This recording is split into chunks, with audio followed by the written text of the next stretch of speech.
up, everyone? It's me, Stef, the alternate, the nerdy alternative, and I'm seeing here the mic is a little bit low, so let me just try and fix that as best as possible. Hello, everyone. Hang on a minute.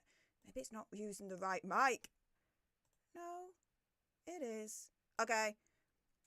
We've got what we've got. If I'm a little bit low in terms of volume-wise, well, some of you are probably going to be very happy about that. For the others, turn your volume up. A little bit of housekeeping for the next, 7-day-ish situation. This is the situation we're dealing with right now. For those that don't know, the Beast, which is literally the main computer that runs this whole studio, couple of nights ago decided to go kaput and tell me to F off. Yeah, so it is currently in a box, all boxed up, ready to be shipped tomorrow to go back to the manufacturer, back to where I got it from, because they're going to repair it. Apparently, because I got an emergency computer technician to come round for an emergency call out on Friday, the motherboard specifically is telling me to F off. So that needs to be replaced. Joy to the world. So in the meantime, if you're thinking, well, this is looking and sounding a little bit different to what I'm used to on Stef the Alternate, it's literally because I'm using the couch laptop right now. My Razer Kiyo Pro webcam, my Razer mic. Essentially, I'm using 99.9% of the streaming and video gear that I would use when I'm out and about. Hi everyone, but the show must go on indeed, and go on it does. Before we jump into the main topic of today's live stream, oh my goodness, the support is coming in thick and fast. I definitely need it right now. My goodness. First and foremost, Nick Wilson, thank you so much for the £2 sugar bucks. And it's the Ginger Doggy Fighting Arts moment. I love it, I love it, I love it, I love it, I love it. Also as well, just to, as a reminder to myself, another thing to let you guys know, the usual bells and whistles that I'm able to give you in terms of, comments coming up on the screen, the different animations that I've got, all that temporarily, it ain't happening. Sorry, guys. Once the Beast is back, then everything then comes back. In the meantime, we are literally streaming on the minimum here. I'm so sorry, guys, but I hope you can bear with me as we're going through this little bit of a technical snafu that we've got going on. Oh my goodness. Wow. Thank you so much for all the support. Sergeant George Harrison, I salute you, lass. How's it been this week? Thank you so much for the $2 sugar bucks. And again, it's my favourite. The Ginger Doggy Fighting Arts moment. Oh my goodness. Thank you so much. And Stephanie Blah Biddy Blah, thank you so much for the $2 sugar bucks. And again, the Ginger Doggy Fighting Arts moment. And Stephanie Blah Biddy Blah again with another $3 sugar bucks. And it's the Ginger Doggy again. But it's like, yay. Thank you so much. Oh my goodness. And Subi Sue, oh my goodness, Subi Sue 73 has just got in and be like, do you know what? Let's kick this stream off in style. 5 leaderships gifted to some of you lucky lot out there. So everyone say, hey up to our newest leaders, courtesy of Subi Sue 73. And Sergeant George Harrison looked to that and be like, do you know what? Let's really kick off today's gifting wars. Sergeant George Harrison just officially started the gifting wars with 20 leaderships gifted to some of you lucky lot out there. So everyone say, hey up to our newest leaders, courtesy of both Subi Sue 73 and Sergeant George Harrison. I can now declare that the gifting wars has officially started. We're already at 25 new leaders for today's stream. Who's going to help us get to 30? Can we get there? Shall we get there? We may soon find out, guys. We may soon find out. Bear in mind, October's leader-only stream will be tomorrow after the Sunday live stream. So guys, if you don't want to miss out, then maybe you might want to consider snapping. I was going to say snapping the join button for some reason. Why am I even thinking of snapping for some reason? I don't know. Just press the join button. Click the join button. Smash it. Do whatever you want to the join button as long as you join. How about that? There we go. Because October's leader-only stream will be tomorrow after the Daily Nerd Live Sunday edition. So you've been warned, guys. You have been warned. And Subi Sue not only, gifting the 5 leaderships to some of you looking lot out there, but has also super chatted a $2 sugar bucks with the Ginger Doggy Fighting Arts moment. I love it. I love it. I love it. I love it. I love it. Thank you. Thank you. Thank you so much. I'm going to try. All right. So, guys, this is the loudest I can get with this mic. So, yeah, try. I'm trying my best, guys. I really, really am. I'm so sorry. Subi Sue, thank you so much for the $5 sugar bucks, saying love you lots. Well, love you too, honey. Thank you so much for all the support. I really, really do appreciate it. Oh my goodness. Nancy DVI, thank you so much for the $2 sugar bucks. And again, Ginger Doggy Fighting Arts. Yes. Love it, love it, love it, love it, love it. And Marion Baird, thank you so much for the $1.99 sugar bucks. And again, the Ginger Doggy Fighting Arts moment. I love it, I love it, I love it, I love it, I love it. Yes, I definitely need cheering up because the last couple of days has been insane in terms of technology just not working for me. But oh my goodness, the last 24 hours has been so much fun in my personal life. So I'll be getting onto all of that after the main topic of the day, which I'm going to be jumping into right now. So for everyone in the live chat, do continue sending your support over. I will get to it as and when I can whilst I'm going through this little beauty. Oh yeah. Oh yeah. She's the bed indeed, because over the last few months we have been questioning Megsy, where's the engagement ring, love? And it's not just us anymore that apparently is questioning this. Prince William is too, reportedly. Megsy's effed. She is effed, guys, at this point. So reports are coming in that Prince William is reportedly concerned over the whereabouts of Princess Diana's jewellery, which was given to Megsy. Now, the jewellery in question is in regards to Megsy's engagement ring. It's said to have included 2 diamonds from Princess Diana's jewellery collection. Hazza said at the time that the 2 gemstones were set beside a stone from Botswana on a plain gold band. Now, it's believed that less than 2 years later, Megsy had it redesigned with it updated to feature a thinner band instead, and reportedly more diamonds, because you know how bling bling Megsy is, right? The new version was said to have been debuted at the Trooping of the Colour back in 2019. She's been spotted without the ring, though, at various engagements this year. And we're going to get onto that in a moment. But more recently, she didn't wear the ring whilst at the Invictus Games, and she also didn't wear the ring this week when she was in New York for the whole Archewell Foundation first in-person summit, blah, blah, blah, right? So a source told New Idea magazine that Prince William is apparently concerned now about where Princess Diana's diamonds are that's on this engagement ring, right? And so in terms of that, it feels like the ring's just vanished into thin air, right? Where the hell is it? Now, we're going to get onto in a moment that something's fishy about this. Really, really fishy about where the hell this engagement ring is, right? Because we're getting now 2 different stories.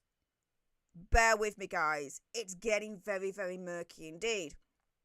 So, The source says that it doesn't make sense that Megxie would not be proudly wearing her engagement ring at the event in Germany. So this is the Invictus Games that the source is talking about. The source suggested it could have sparked some concern amongst the royal family back in the UK, saying, quote, "It's safe to say it has set off alarm bells at the palace. Prince William's putting the word out through mutual friends that he wants to know what's going on. Not knowing where they are is disturbing for William. It's then suggested that, and I believe this, he is always protective of Princess Diana's legacy, with the jewellery said to be considered an important part of that. The source said that the memories he has of her wearing each piece will, quote, never go away." Now, this is the thing, right, guys? We are now getting to the point where Prince William is now concerned, reportedly. Where is this engagement ring of Megxie's? Because it's got 2 diamonds on there, reportedly, that are from Princess Diana's jewellery collection. And Prince William, quite rightly, and I totally believe this, is fully protective of Princess Diana's legacy, right? And definitely cares. Now, this is where, for me now, it's getting pretty scary and pretty concerning. We are now getting 2 separate, different stories as to what is happening with this engagement ring, okay? Now, I'm seeing in the chat that blah, blah, blah, Kim Kardashian bought it and's got an NDA, so can't say anything. I don't believe that. I don't believe that. I don't believe Kim Kardashian bought the engagement ring. It doesn't make sense. Now, if anyone in the future is able to provide me evidence to prove to contrary, fair enough. I'm always able to change my mind, don't get me wrong. But at this stage, in terms of what's out there and what I've read, it doesn't make sense for Kim Kardashian to buy this engagement ring, right? But where is the engagement ring? Like I said, it's now getting scary. It's getting extremely murky because it's like, well, hang on a minute. We're getting 2 different stories now as to where this engagement ring is at. Now, the more recent explanation we are getting is from Joanna Wiganowska. Hopefully I've pronounced that right. If not, my apologies. Who's a design expert and basically is really, really good and really, really knowledgeable about gems, all right? At Queen Smith states there will be very good reasons. Now, she said that the first reason that comes to her mind is Megxie will feel the piece is too valuable and chooses to save it for special occasions only. Now, to me, that doesn't make sense, because if she is choosing to wear it for special occasions only, then why didn't she wear it to the Invictus Games? Why didn't she wear it for the first ever in-person summit for the Archewell Foundation in New York City this week, right? Why didn't she wear it when she was at the Kevin Costner do last month?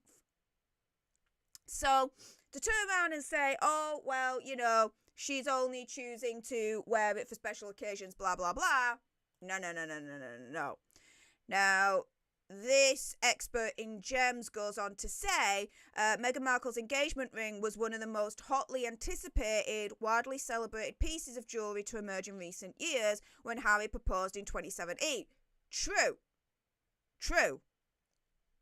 The 3-stone diamond ring is a triumphant classic yet contemporary design, featuring a large, elongated cushion-cut diamond estimated to be between 3 and 4 carats, flanked by 2 round brilliant cuts. Meghan Markle's engagement ring is estimated to have cost somewhere between £200,000 to £270,000, which you're looking at around, if I was to hazard an educated guess for my American alter nerds out there, about $350,000, maybe $400,000, topping that end.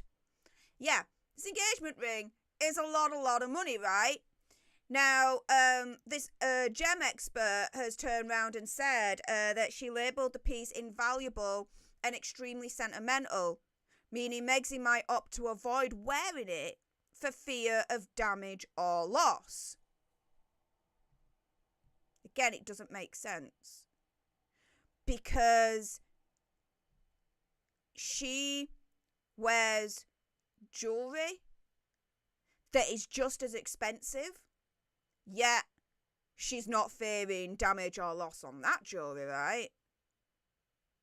So the first story that's now coming out in recent times is Megsy's saving it for sentimental kind of big occasions, right? Which I've just debunked there, because if that was the case, well, where was the ring this week in New York City for the Archwell Foundation? Where was it for the Ms. Foundation Awards? Where was it for the Kevin Costner situation, right?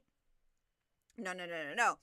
Then we come on to explanation number 2, right? This was last month, and this was from People magazine, which in other words is, you know, the Team Sussex magazine, right? And they turn around and they say that People understands Meghan's engagement ring is currently being serviced because a setting came loose. Well, hang on a minute here. Well, if this is all contradictory, right? Either she's saving it to wear for special occasions, or it's being serviced because a setting came loose.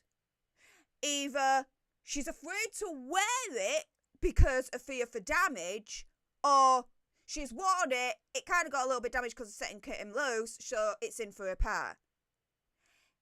It's like, what the deuce? This does not make sense. We are now getting 2 different, separate, contradictory stories in the media from sources, right? Which I believe is from Team Sussex, okay? About where this missing engagement ring is, right? And they're both not making sense. And they're both contradictory as hell. So for Prince William to turn around and be like, excuse me, hang on a minute, this engagement ring has got 2 diamonds from Princess Diana's jewellery collection on it. Where the hell is this ring? Do you know what? I ain't surprised if he's asking that and if he's getting worried. And furthermore, if that is the case, then Megs is effed up. She is screwed, because the future King of England is knocking on her door asking, what have you done with me mum's diamonds? Whoo! Right? Now, let's be very clear on this, okay? So, this is the Ms. Foundation Awards that I was referencing earlier on, and if we scroll down, the engagement ring is not there, okay? But let's go further in the past, okay? Because remember Coronation Day? I do. I streamed it. It was fun, wasn't it, guys? I literally went down to London and we had such a fun time, right? Well, here is Megsy being pictured at the coronation weekend, right? She couldn't lay low, guys. You know she couldn't lay low. She had to make an appearance, right? Duchess Privacy had to make an appearance, okay? And if you look right here, no engagement ring. So, this is the thing, right? April, May, June, July, August, September, October. It's now been at least 6 months since we've seen Megsy wear that engagement ring, right? And one of the stories is, oh, well, hang on a minute. You're not seeing the engagement ring because it's being serviced because a setting came loose. It takes 6 freaking months for a setting to be fixed on a ring. I don't think so. And then you're going to turn round to me and say, well, hang on a minute. The reason why is because, you know, she just wants to make sure that she's wearing it just for special occasions only. Well, she's had quite a few special occasions, i.e. the Ms. Foundation Women Award. She didn't wear it then. That was one of her crowning glory moments, right? She was getting an award, right? She didn't wear it then. I would have thought that was a special occasion. She didn't wear it for the Invictus Games. That to me would have been a special occasion, surely. She didn't wear it this week at New York City for the Archewell Foundation first in-person summit. That to me would have been a special occasion. No. No. So this whole kind of, as far as I would say, cock and bull story of, well, she's wearing it for special occasions only, doesn't fly with me. If anything, I'm calling BS on that one. And then this further cock and bull story of, well, you know, actually, she's not wearing it because it's being serviced at the moment. Well, I've traced it back at least 6 months and she's not been wearing it. So how long does a ring actually need to be fixed for? Especially if it's just a freaking setting that came loose, right? Both stories do not make sense to me. Both stories actually contradict one another. Because either it's in the shop getting fixed, or it's at home and she only wears it for special occasions. Do you see where I'm coming from here, guys? This whole thing doesn't make sense. And because it doesn't make sense, reportedly, Prince William is like, yeah, where's this ring? Where's my mum's diamonds?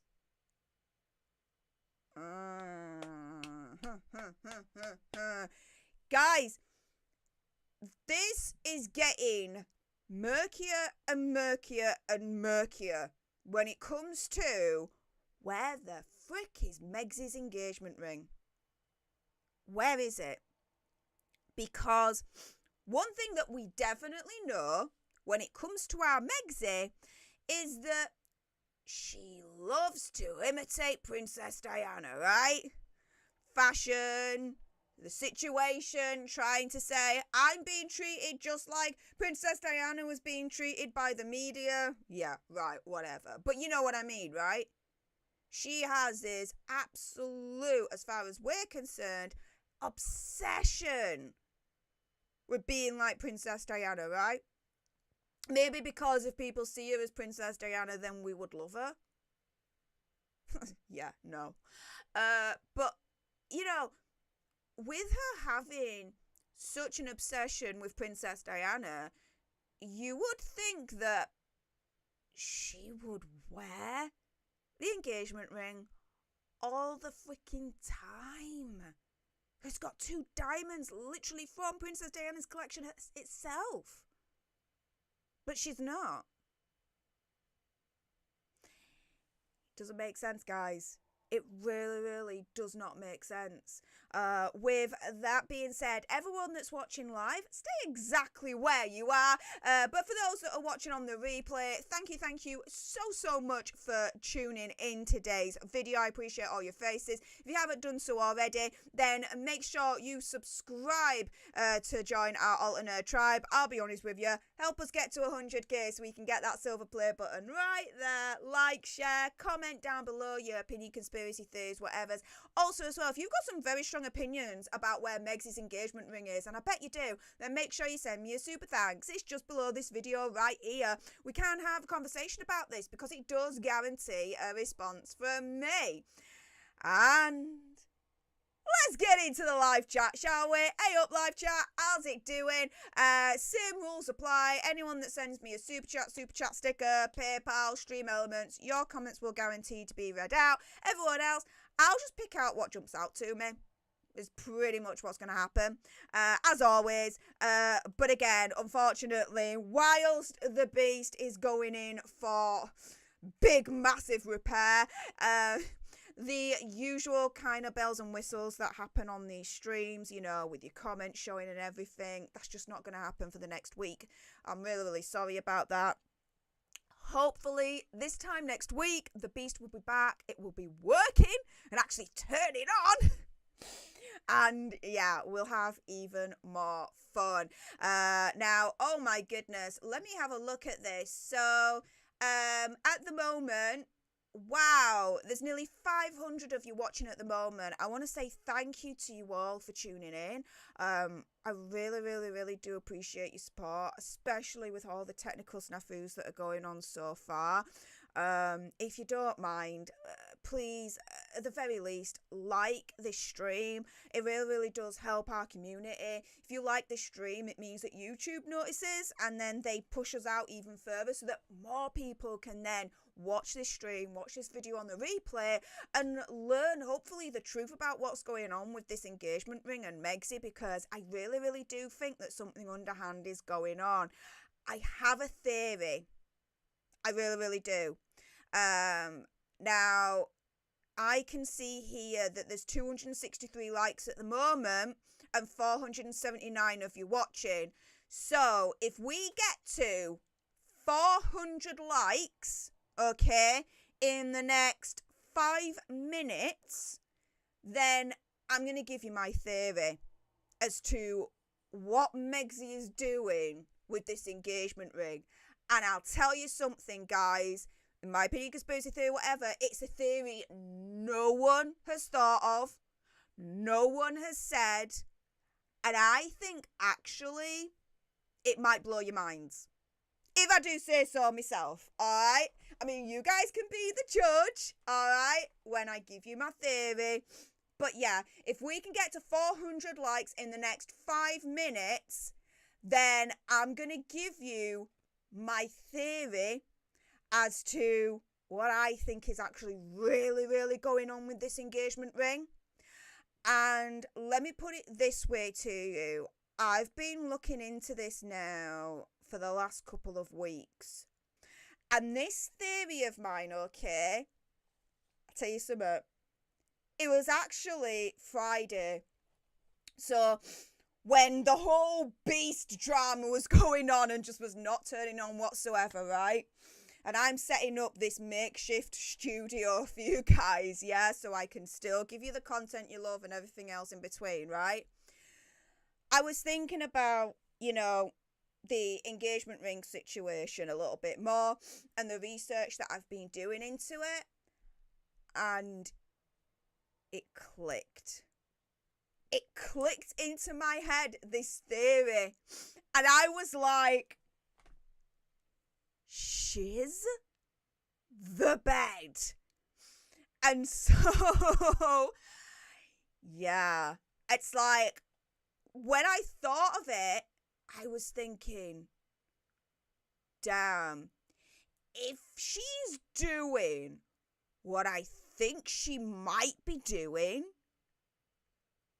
firstly, it's a chess move, guys. Like, it's a chess move and a half. There's no two ways about it, right? Total chess move. Secondly, it'd be very underhanded.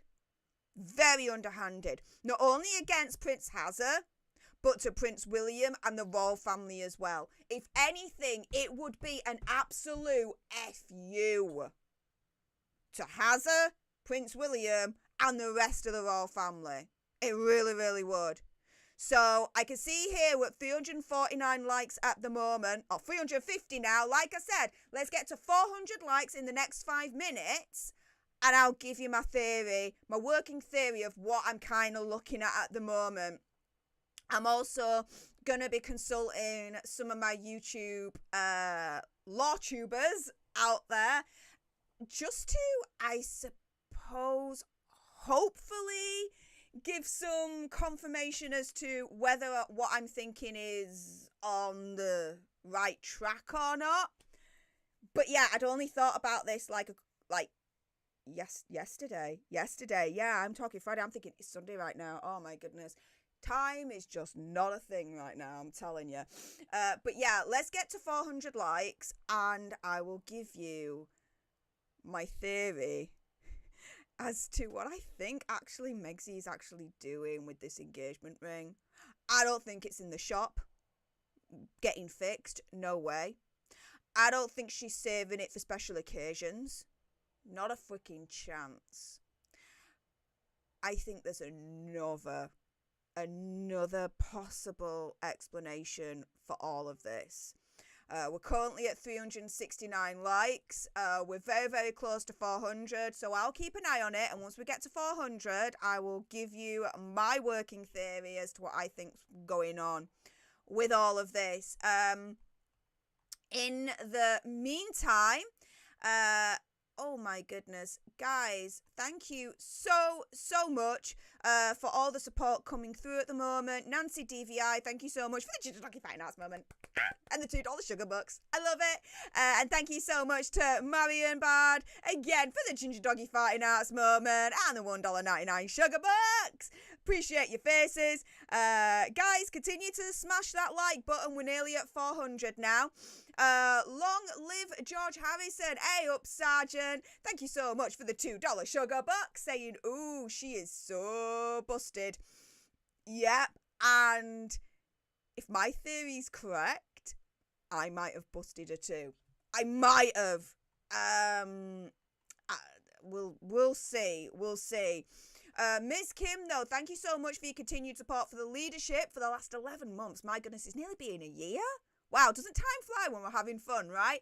Saying, Hazza has issues, but I don't think he would agree to part with his mother's diamonds. I don't think he might have a choice in that. It kind of ties in a little bit to my theory as to what I think is going on with this engagement ring situation. So there we go. Right, okay, so we are now at 401 likes. Thank you so much for smashing that like button. Okay, my theory.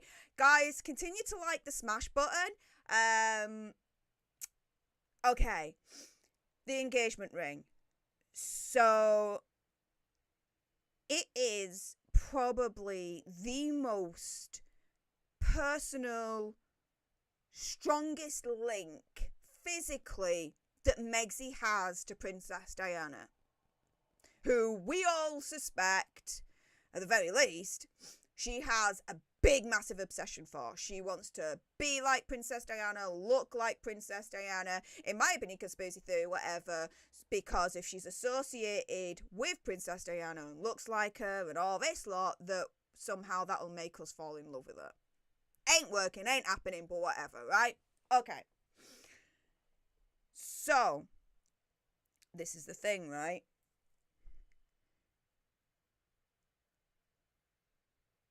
How do I put this? I think, in my opinion, conspiracy theory, whatever, she is hiding the engagement ring from everyone. And is doing one of two things. So, all these rumours, right, of, you know, Hazza and Megxie are going to split up, Hazza and Megxie are heading for divorce, those rumours aren't going away, right? If anything, they're getting stronger and stronger and stronger as time is going on, right? Especially when you see them out and about. I mean, Jesus, the body language guy, does it best, right? He's able to pinpoint, you know, the things that's going on underneath, right, to show that, you know what, based on our body language, not everything is right in the marriage, yeah? Okay. I really strongly believe that these two are heading for a divorce. Am I wishing that? No. I would never wish divorce on anyone. That's a split of a family there, and you've got two kids involved as well. Whether you believe they're real or not, that's another thing entirely. I'm not going to jump into that. However, when, because I think it's only a matter of when the divorce button is pressed, Megxie is hiding this engagement ring as far as I'm concerned. And my theory is for two reasons. One, to hold the engagement ring hostage. Because she must know, let's call it a book here, she must know that Hazza, Prince William, the royal family would pay any ransom that Megxie would hold on that ring to get it back, because Princess Diana's diamonds are on there. Okay? So that maximizes even further the payout that she can get from a divorce, right? Reason number one. Reason number 2 as to why I think she's hiding the engagement ring from everyone, including Hazza, right? Including Hazza, yeah? Is if she hides the engagement ring, when they get divorced, she could turn around and she could say, well, hang on a minute, I don't know where the engagement ring is. Whoops, I don't know where it is. So then it doesn't form part of the divorce settlement where she has to give it back, this, that and the other. And then all of a sudden, once the divorce settlement is done, blah, blah, blah, blah, blah, we then all of a sudden see the ring. And she is still then able to keep her personal physical link to Princess Diana by literally having 2 of Princess Diana's diamonds. So my theory is twofold. It's either she's holding it hostage so that when the time comes and they get divorced, she'll hold a ransom over it that the royal family and Hazza will pay for no matter what she asks. Or B, she wants to keep it. But at the time, she's like, whoops, I don't know where the ring is. So it doesn't form part of the settlement. And then all of a sudden, after the divorce goes through and everything's signed for, whoops, we see the ring on her. Because it's her only then direct physical link to Princess Diana, which we know she is obsessed with as far as we're concerned, right? So they are. I said my theory. I actually gave you 2 technically, all right? But yeah, they're my 2 working theories that I'm working on. I will be speaking because I only figured these theories out yesterday, so I'll be speaking to my LawTube buddies and finding out how viable these theories are. Because this whole situation of, well, you know, she sold it to Kim K, no, that doesn't make sense to me. And this whole theory that's being put in the press of, well, you know, she's only saving it for special occasions. Well, I'm calling BS on that because there's been multiple special occasions and we've not seen the ring. Oh, but it's in the shop actually and it's being fixed. Well, you're telling me a loose setting takes 6 months to fix? Jog on. Who the frick do you think you're fooling here, right? So, yeah, that is my working theory. So what do you guys think? Do you agree with either theory? Either she's holding the ring ransom so that once the divorce happens, she could say any amount and the royal family and Hazza are going to pay it because of Princess Diana's diamonds in the ring. They'll want them back. Or do you agree with the theory that, hang on a minute, nah, she's going to say that she doesn't know where they are, so when the divorce goes through, all of a sudden, whoop, she's got the ring. But the divorce is done now, they can't go for her anymore, so she then keeps that physical link, having Princess Diana's diamonds literally on her finger. Does that make sense? Guys, if you think any of those theories could actually be correct, smash the like button right now. Let me see what you guys think to that. If I can get, let's say, the likes over 500, then that's really going to tell me that maybe I'm actually on the right track here in terms of my theories. And I will certainly continue to pursue them further and report back to you in a future video on that one. So do let me know. Oh my goodness, we already jumped up to 450 likes so far, so thank you so much for that. But yeah, smash the like button if you do agree with any of those theories that I've just mentioned. In the meantime, my goodness, the support keeps coming through, so thank you so much. Let me see. Judy Holiday says, also, if you look at the butterfly earrings that Bunny Boiler wore has a different design from Diana's. It's all very subtle because she's trying to make the public believe she has many pieces of Diana's. Correct. And it would link up with one of my theories which I've got, which is she's trying to make out she doesn't know where the ring is so that when the divorce goes through, whoops, all of a sudden she's found it, but they can't get to the ring then because it's hers then and that's it. Whoopsie, right? Shaz says, only for taking the diamonds out of another piece, but not for the actual jewellery itself. Yes, I can see her in one of the theories that I've got, keeping the ring, but then fashioning it into a different type of jewellery. Totally can see that. I really, really can. Oh, DJ Tazzy B is in the house. Hey up, long time no see. How you doing, hon? Let's see. Lulu's mom, thank you so much for the $5 sugar bucks. Saying engagement rings in America are a gift. They are not community property. Correct.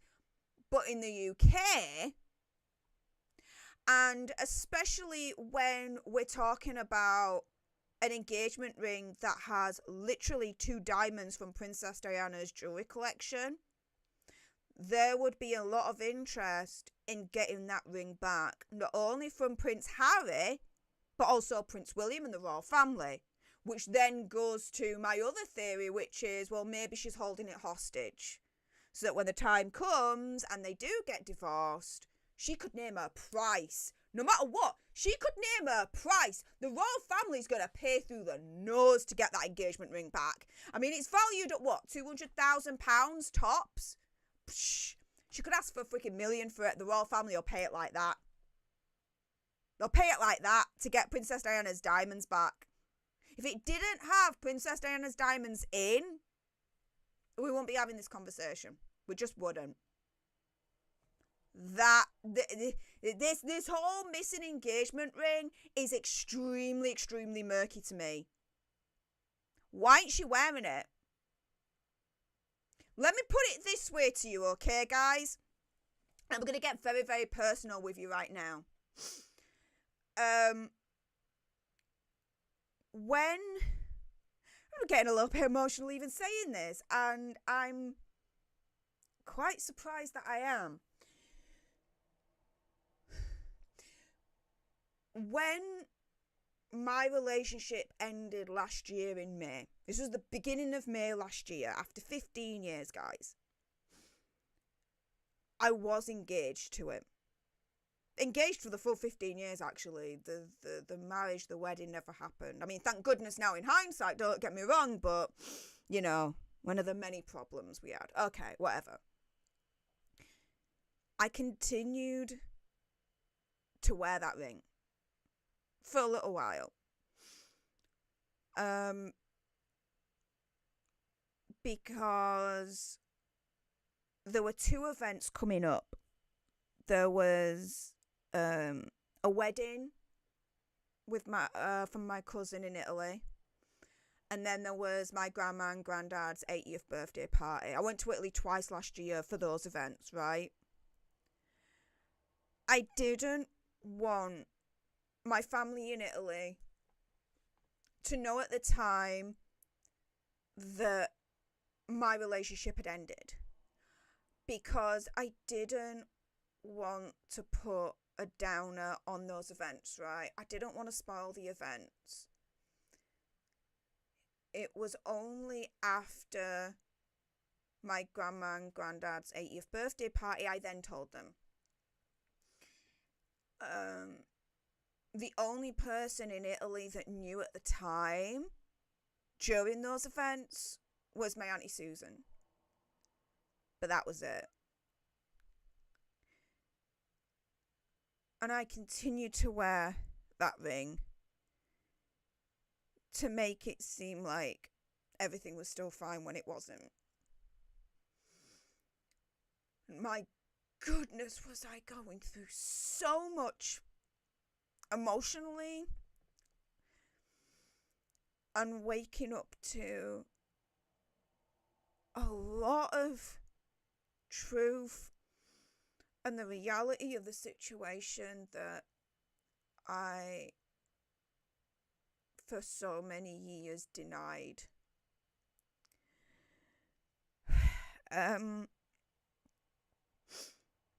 But the point of the matter is, I was wearing that engagement ring to make it seem on the outside that everything was still fine in England. Everything was normal, blah, blah, blah, blah, blah, right?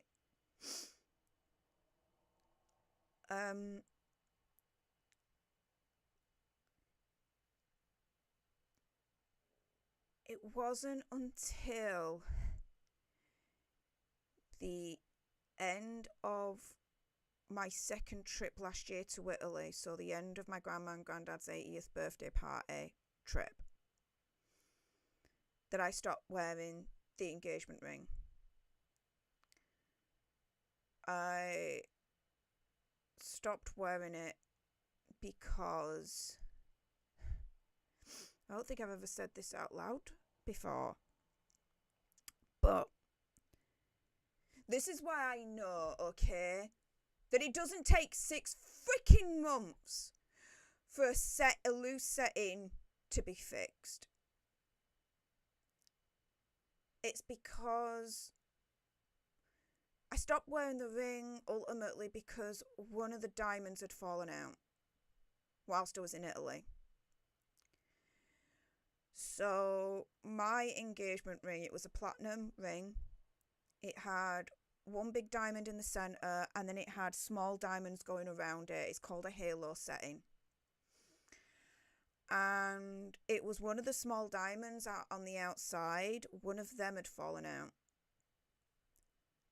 And I took that as a sign from the universe, whoever you take signs from, right?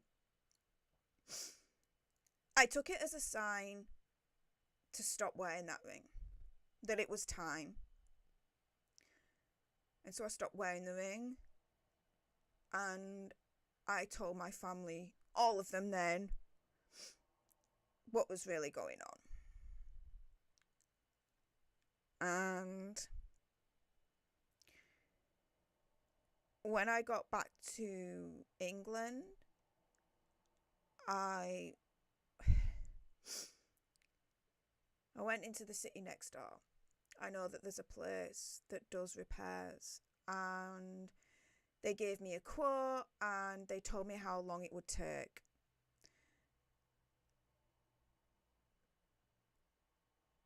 It doesn't take freaking 6 months or plus,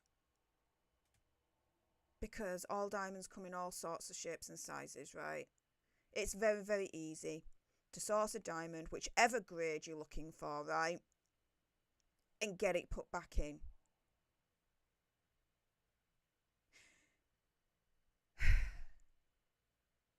So, personally, this is why I'm calling BS on this whole story that's being put out there, which is, oh, well, Megsy isn't wearing the engagement ring because, you know, one of the settings have got loose. Well, I personally know that not only when a setting becomes loose, but it actually goes, the diamond, like it's lost, it's gone in the ether, wherever the frick it is, right? Doesn't take 6 months. It really, really doesn't. Okay? My jeweler, the person that I went to, was like 3 to 4 weeks. And that's a diamond falling out, not a loose setting. That's a diamond falling out. A loose setting indicates the diamond's still there. It's just rocking a little bit, so it needs to be tightened up. Think about it. But yeah.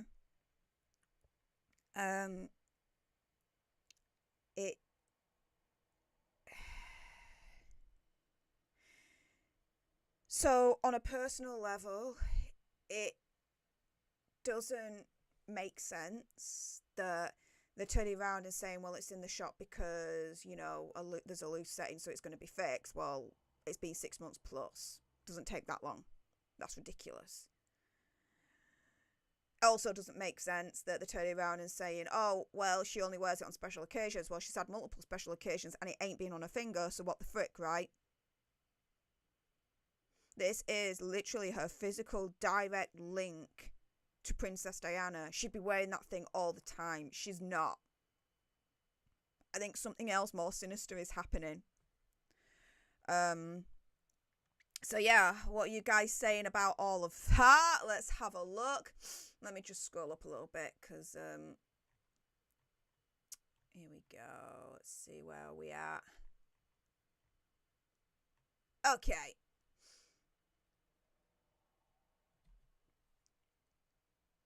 Kathy asks, when Megs was escorted out of England, didn't the Queen take the rings and replace the stones? Okay, so Anything that was given to her on loan from the royal collection, yes, Megsy had to give back. But the engagement ring, no. No. So that's that. Yvonne Bird says, in the shop getting fixed as a euphemism for it being pawned. I don't think it's being pawned. I don't think it's being pawned at all. It doesn't make sense to me that Megsy would get rid of literally her only physical link to Princess Diana, which is that engagement ring. It would be way too important for her. And the ego boost that ring gives her, that I can only imagine it gives her, nah, she ain't pawning it. Denise, oh my goodness, Denise has just jumped into today's gifting war. Thank you so much, honey. Gifting 5 leaderships to some of you lucky lot out there. So everyone say, hey up to our newest leaders, courtesy of Denise. Thank you so much for that. Criminal Med, thank you so much for the $1.99. Sugar Bucks, saying yes, great theory, right? Actually, I do want to do a poll on this. Which theory do you believe more? Let me do this. Do you believe more?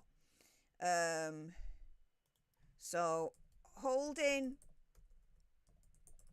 for ransom.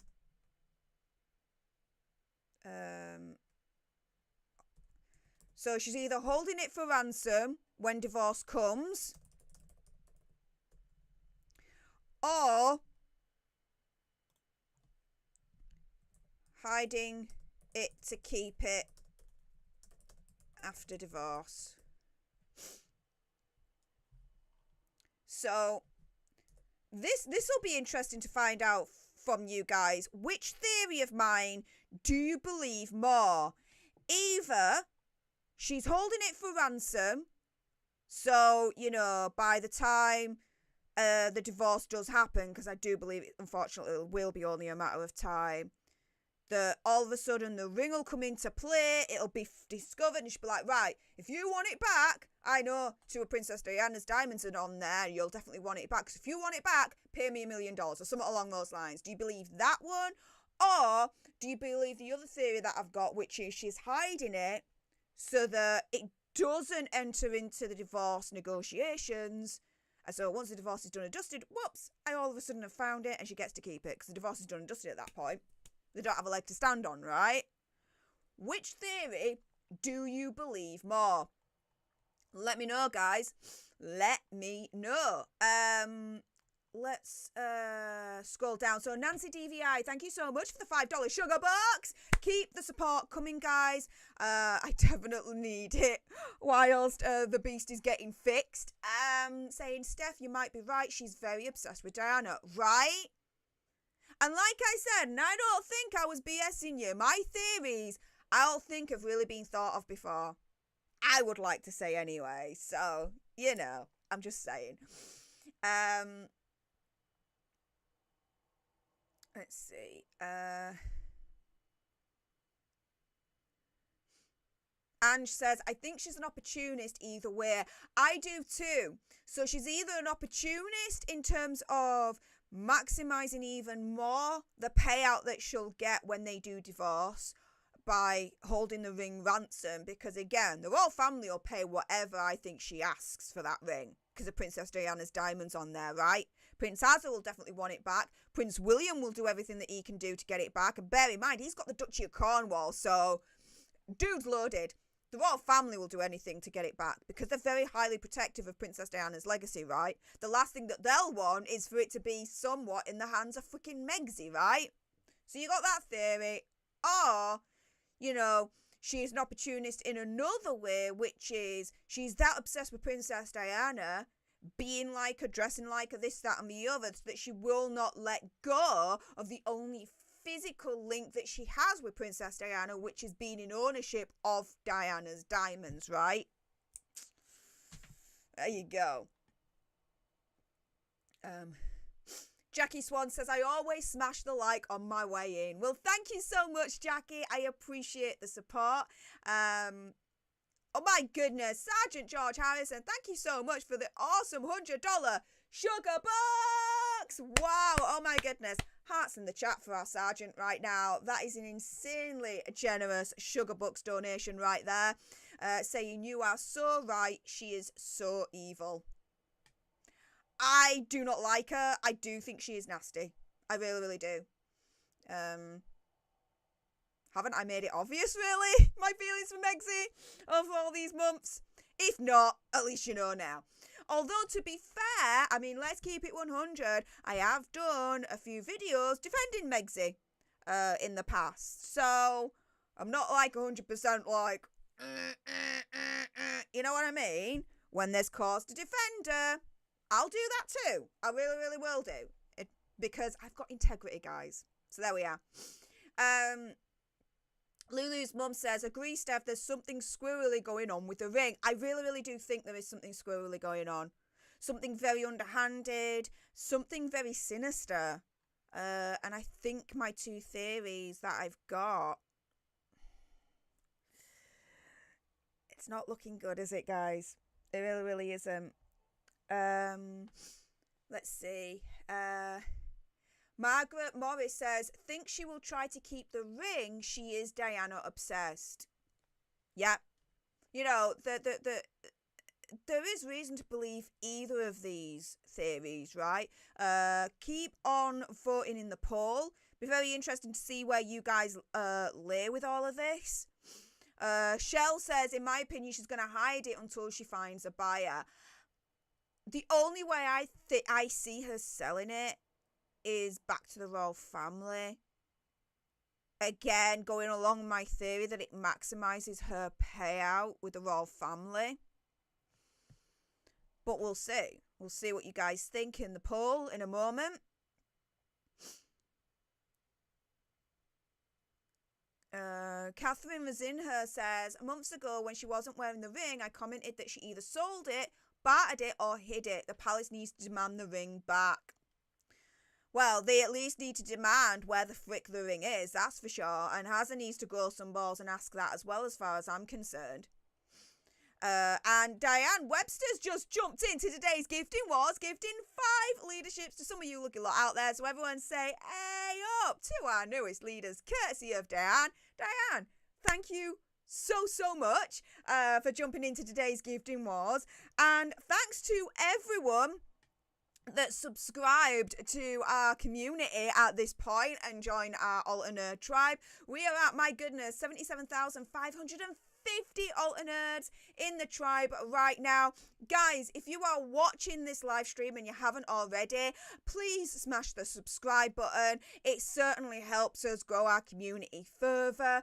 And yeah, help us on our way to get to 100k so we can get that YouTube silver play button right there. Because one thing I have said is, once we get to 100k, then the meetup in the UK will happen. Yep.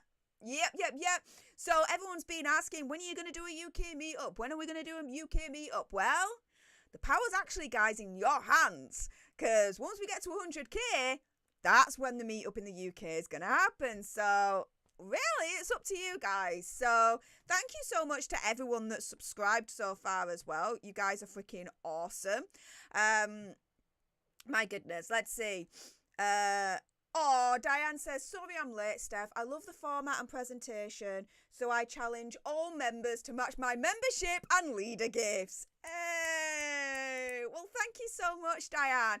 And thanks for saying that you love the format and presentation. I'm so glad that you guys are still sticking by me at the moment whilst we're going through this little bit of a difficult period with the loss of the beast at the moment.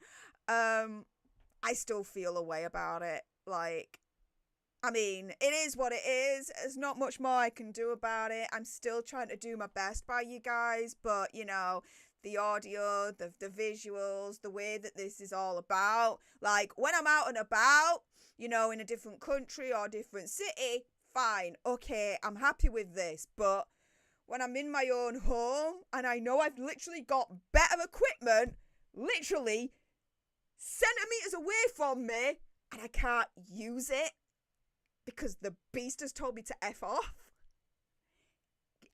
I feel a bit of a way about it. I feel like I'm still kind of letting you guys down a little bit, I have to admit.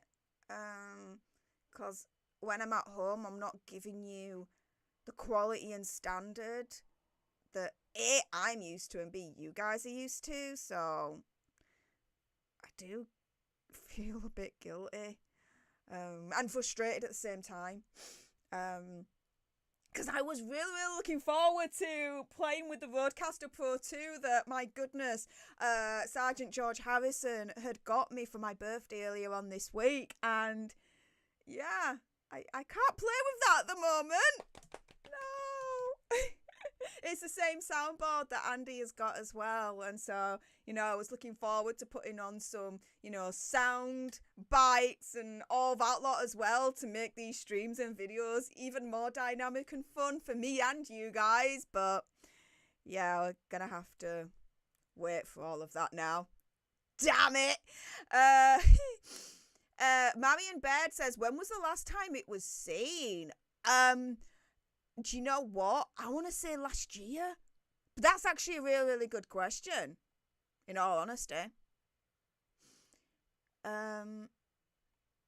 Darcy Gabriel, thank you so much for the $1.99 sugar bucks, saying you are 100% correct, Steph.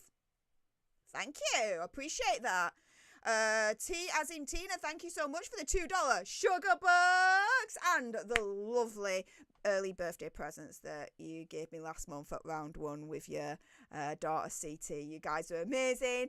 Again, you should see, hang on, like the shot glass up there, part of your birthday present to me. It was that adorable. I had to have it as part of my set in the background, which you can't see right now, but when I'm in front of my Lumix, you definitely can see it then. So thank you so much. And the Ginger Donkey Fighting Arts moment that you've just sent my way. Thank you so much.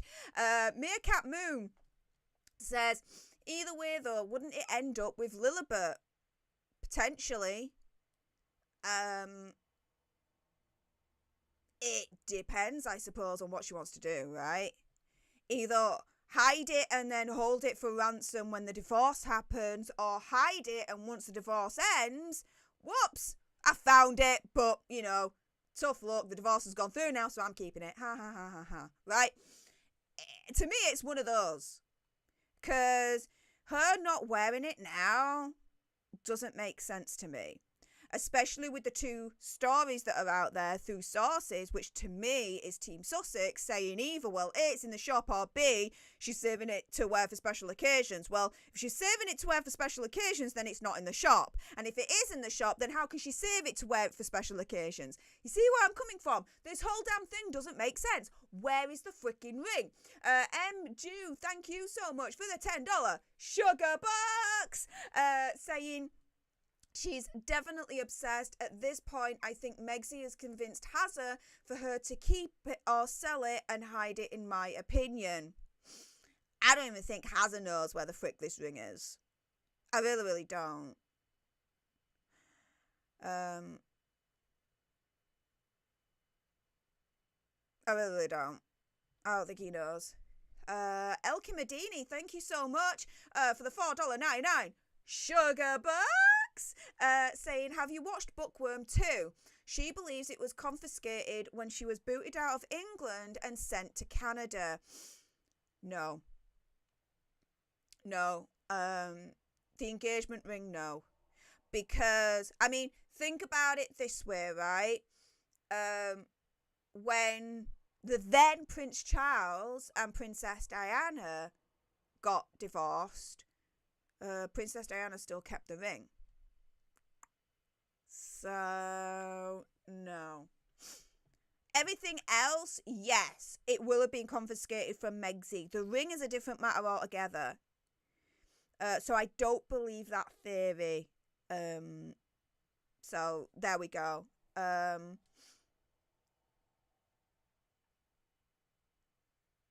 see. Subi Sue, thank you so much for the $2 sugar buck, saying you are amazing with a heart emoji. Well, thank you so much. You're very, very kind. Thank you. DJ Tazzy B says, I'm doing good, just tired. How are you doing? I'm alright. I'm hanging in there at the moment. Did you get my message on Instagram? Yes, I did. Not had a chance to respond. This week's just been insanely busy. Looking after both Andy's channels, Popcorn Palace and Popcorn Planet. Looking after my own channel here. Then everything I'm doing with Upview. And then having to deal with the beast telling me to F off. Specifically the motherboard telling me to F off. It's been an adventure this week so far. And it's not finished. All amongst my birthday and then going out last night, which I'll get into going out last night in a moment because that was so much fun. Let's see what else you guys are saying.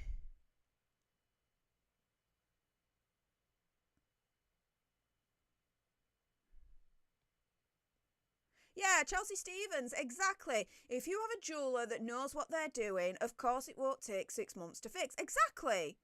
Especially when it's a loose setting. The loose setting indicates that the stone is still there. It's just rocking. So you need to tighten it up, the setting, so it stops rocking. That's it. It won't take freaking 6 months. Ali Bally B says, I lost a stone from my engagement ring. I took it to a jeweller's to fix. I had it back in a fortnight. There you go. There you go. So easy. Matter of weeks and you get it back. What was your jeweller's actually? Because I was told 3 to 4 weeks. So I'd like to know them jewellers.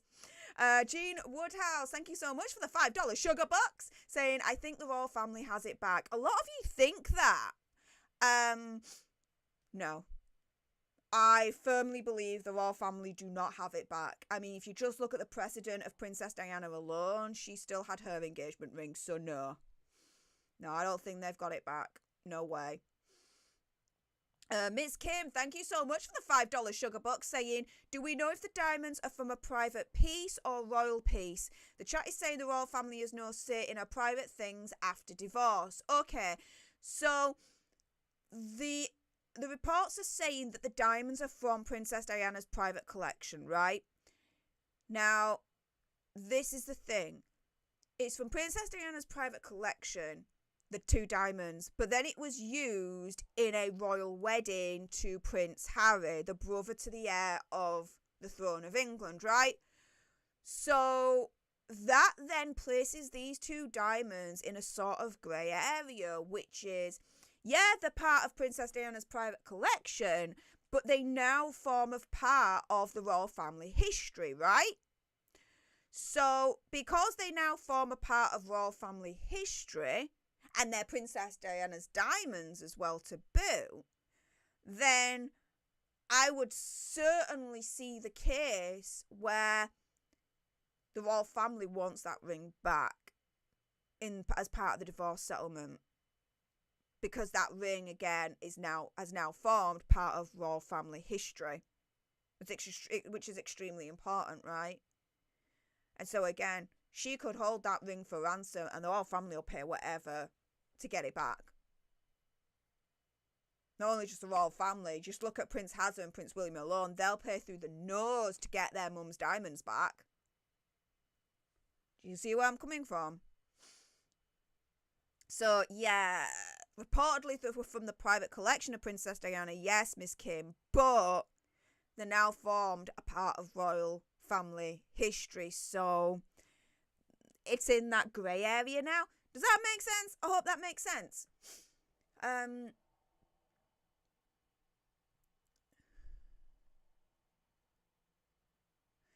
Debbie Chazani says, I like that theory. I believe they will divorce also. Well, there we go. There we go. Let's see what else you guys are saying.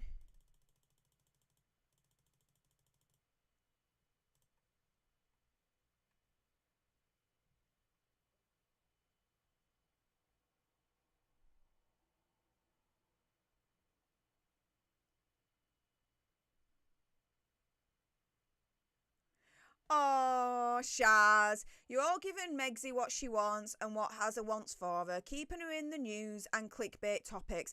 Firstly, not clickbait topics. I've literally showed you guys earlier on an article where it's been reported that Prince William is asking, where the hell is this engagement ring? Where are my mum's diamonds? So, not clickbait whatsoever, because, yeah, if he is asking for this and asking this question, then, yeah, Megsy's effed up, because she's now in trouble with the heir to the throne of England. Yeah, she's effed up then in that case, right? And the thing is, you know, giving Megsy what she wants and what Harry wants, keeping her in the news. Megsy and Hazza want to be in the news, but this type of news is not what they want. Best believe this ain't what they want. They want positive news. They want butterflies and fairies and everyone to kiss their backsides. But that ain't happening when they're saying stupid shiz and doing stupid shiz. And asking where this engagement ring is actually is a valid question to ask, because it has a lot of historical significance because of Princess Diana's 2 diamonds in the ring. So, yeah, where's the engagement ring? They're saying clickbait, okay? And like I said, yeah, she wants to be in the news, but for positive stuff and fluffy pieces and things that kiss her backside. She doesn't like these kind of videos. I'm telling you that right now.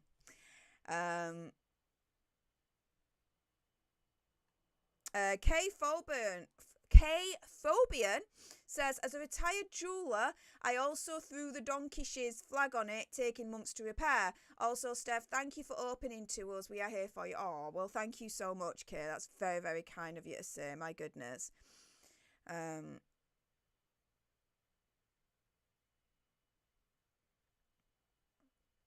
Let's see. Lulu's mum says she has the ring. She's obsessed with Diana. There's no way. You're right, Steph.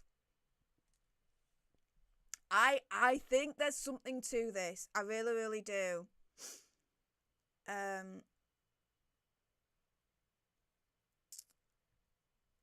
Now, let's just... Sorry, YouTube's just jumped. Let me just go back to where I was. Where are we? Ah, here we go. Slicks, exactly, great point. She wears $10,000 plus outfits, right? Thousands of dollars worth of other jewellery, like tens of thousands of dollars worth of other jewellery, yet she don't wear her engagement ring? Exactly. That whole theory, turning around and saying, well, she only wears it for special occasions because she's scared of damaging it, this, that and the other, don't make sense. Because she wears other things that's just as expensive and whatnot. It's like, what the frick, right?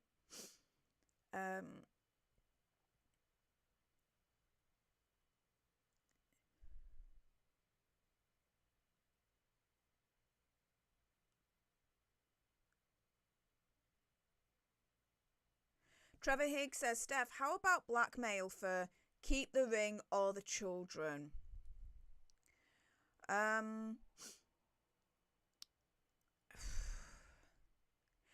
don't know. To be very honest with you, I don't know on that one. Do not have a clue on that one. Oh, Lewis is in the house. Hey up, honey, how's it going? Just says, I accidentally deleted a comment. Don't worry about it, mate. Don't worry. Says, sorry to that perch and glitch in the comments for me. Okay. Fair play. Don't worry about it, Lewis. How you doing anyway, mate?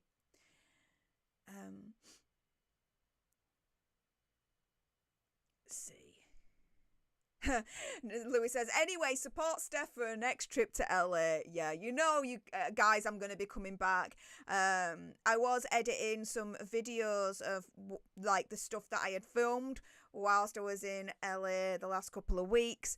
Obviously, that's put on hold now whilst the beast is in the shop being fixed. But once it comes back, I'll finish off editing the videos and all you leaders will be able to see those videos exclusively. So if you've not joined and become a leader today, do so, because the leader only stream for October will be tomorrow after the Daily Nerd Live Sunday edition. And shortly, hopefully, once the beast returns, you'll be getting all the exclusive LA vlogs from me, guys. So if you don't want to miss out on any of that, smash that join button today, guys. Let's see. Sergeant George Harrison, thank you so much for the $2 sugar bucks, saying got to go, have an awesome day, see you tomorrow. Oh, well, thank you so much, Sergeant. Hope you have an awesome day as well, and yes, I will see you tomorrow, hon. Denise, I love this. One of my mods, for Steph's next Portos trip, PayPal link found here, and she's sharing my link tree. Thanks. You know, like Lewis, okay? As soon as I land in LA next time, okay, if you're still watching, I'll message you afterwards if you're not hearing this, but as soon as I land in LA, okay, the next time, I don't care what else we do afterwards, but the first thing we're doing is we're driving straight to Portos. No matter how long the freaking line is, I will stay in that line, and we're getting ourselves a Portos for like the first meal as soon as I freaking land in LA again. Like, we're going there, no, we gotta go freaking In-N-Out first. No. In-N-Out, still a special place in my heart, don't get me wrong. But Portos is like extraordinary. So, soon as I land in LA, the next time I come over, Lewis, we're going to Portos straight away. Do not pass go. Just go straight to Portos. Take me there, and I'll do the rest, alright? So there we go. Nicola E says, hiya, not been following the Meg stuff. Has her weight changed recently? Does the ring still fit? Is she scared of dropping it off? Or can she not fit it on her finger any longer? Okay, so it looks like her weight has changed recently. I suspect that she's been on Ozempic because of the way that her skin is around her face and whatnot. And this is only pure speculation, of course.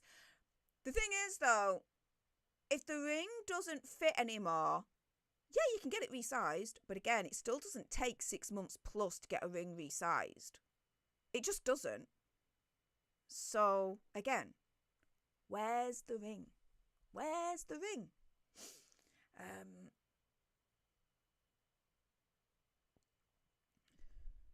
Let's see, what else you guys saying? Oh, thanks for all your wonderful comments saying, no, it still looks and sounds good. None of us are going anywhere. It's all fine, no worries. The stream is great and we're happy. Oh, well, thanks, guys. I'm doing the best that I can. Like I said, you know, when I'm out and about and I'm streaming on location, then this is fine for me, right? It's the best I can do when I'm on location, and I'm okay with that. But when I'm at home, it's like, I know there's better that's literally like, I'm touching it right now. Like, I know there's better mics and my stream deck and my new soundboard from the Sergeant and, you know, everything. The Lumix camera that I'm literally touching right now, I'm stroking, I'm like, we'll be back together soon. You know? It's just, yeah. It's strange and it's weird and I don't like it. Let's see. DJ Tazzy B says, where are your Blu-ray glasses? You're supposed to be protecting your eyes, girl. Yeah. For here. Actually, let me get another pair out. Let me show you the problem with wearing these at the moment, okay? Because it's because of the webcam that I'm using, alright? So these are my brown ones that I like to wear.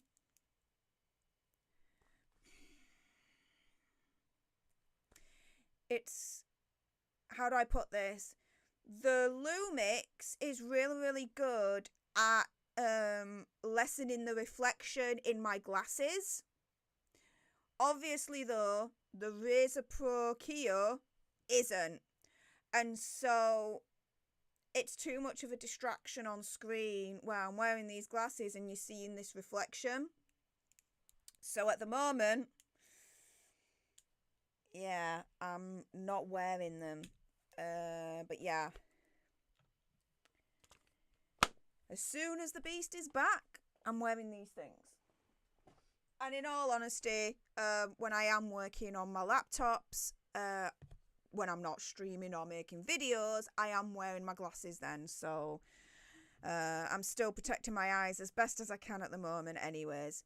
Subi Sue, thank you so much for the $2 sugar buck, saying you could never let me down. Much love. Thank you so much, I appreciate that. Maria and Alfie Poe says, oh, it was Sergeant George Harrison that bought the sound thing. Oh, that's so lovely. I know, right? So freaking generous. But yeah, I'd set it up, everything. But I was having, how do I put this? So I was setting it up on Thursday night. And I'd set up my mic, and my mic settings were fine, absolutely perfect, right? But I couldn't get the sound from my computer to feed through the soundboard. And I was having difficulty trying to get that done. And I think that was the beast turning around and saying the motherboard's fucked. It wasn't the soundboard that screwed up the beast. The beast was already screwed way before I even plugged the soundboard in. It's just didn't notice until I was having the issues with not being able to get the sound to go through the Rodecaster Pro 2, right? And then literally the next day, try and turn it on, and it ain't turning on, it's gone kaput. Motherboard be like, F you, I'm done now. So there were issues with the motherboard, it seems like, way before I even plugged in the soundboard situation, but yay. I literally, again, I'm not flexing here, it's just the reality of the situation. I literally paid over £5,000, okay, for this beast. Everything is custom built, it's custom made. Every component in the beast I chose the top flight, everything, right? And I did that so that this wouldn't happen, so that it would last for years, okay? 6 months and it goes kaput. I'm not happy. And Cyberpower knows I'm not happy either. So they better get it fixed or else. Let's see. Oh, Maria and Alfie Pope, my goodness, welcome to the leadership. Thank you so much for hitting that join button. Hope to see you guys tomorrow for the leader only stream after the Daily Nerd Live Sunday edition. So thank you so much for that. Just to give you a quick update, we are now at 41 new leaders for today's stream. Can we get to 45 new leaders for today's stream? You either need to hit that join button so you guys can come into to tomorrow's leader-only stream, or join into today's gifting wars. So can we get to 45 new leaders before the end of this stream? Guys, we may soon find out.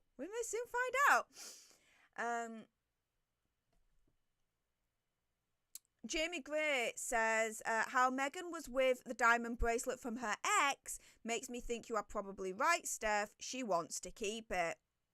Right? And Rebel is Best Friend 2021 says the plot is thickening. Right? Exactly. KR says, true, she collects jewellery from broken relationships. M Slick says, let's hope she puts the rings in a FedEx envelope and ships it back to the royal family. Right?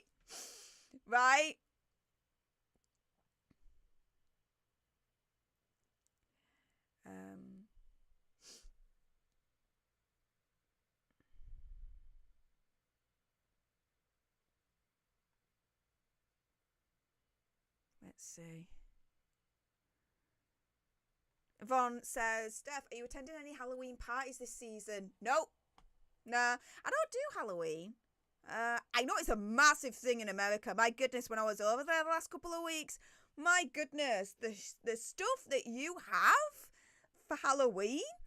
Like, I'd already seen like a couple of gardens that were all like done up for Halloween. My goodness, you guys go nuts. You really, really do. It's not so big over here. Let's put it that way, guys. It really, really isn't. Um,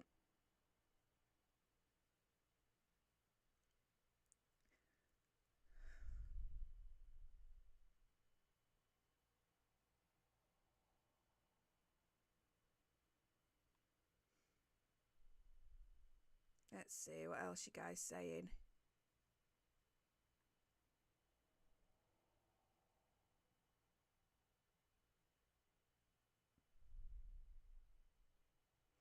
Oh, Justine Kesner saying, I'm making turkey noodle soup. Nice. Well, today for my tea, I made sweet and sour like fried rice with chicken that I made all by myself. I fried the chicken off and like cut the chunks into pieces and then made my sweet and sour sauce with some like veggies in it and peppers and whatnot, and then mixed it all in with some white rice. Very delicious. I made so much that I've got some for tomorrow as well. Winner, winner! Chicken dinner. Quite literally, actually. So there we go. Yesterday, no, it was the day before yesterday. What did I make then?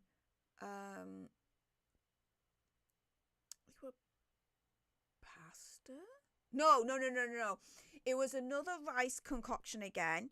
And I love like the lemon chicken situation from Panda Express.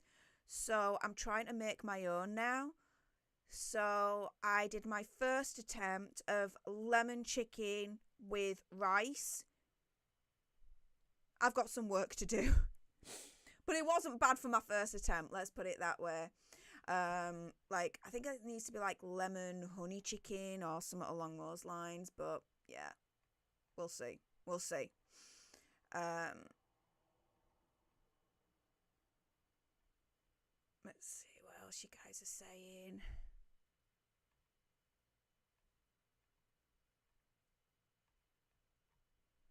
Let's scroll down. Emma Louise Critchlow, thank you so much for the £4.99 sugar bucks, saying the ring was a promise of marriage, they got wed. The UK law states it belongs to Megs unless there's a contract stating otherwise. I don't like her. Okay, yeah, that's UK law. In America, depending on the state, some states, I believe you've got to give back the engagement ring when you get divorced. Because if I remember rightly, the theory goes that the engagement ring is given to you because you're going to be married for life. If that then is broken and you're not married for life, then the contract to keep the engagement ring is void and you've got to give it back. Somewhat along those lines. This is why I'm saying, you know, these two theories that I've got in my head only popped in my head yesterday. And I am going to speak to my law tube buddies and figure out if any of them have any credence whatsoever. But yeah, it's definitely something I'm thinking about.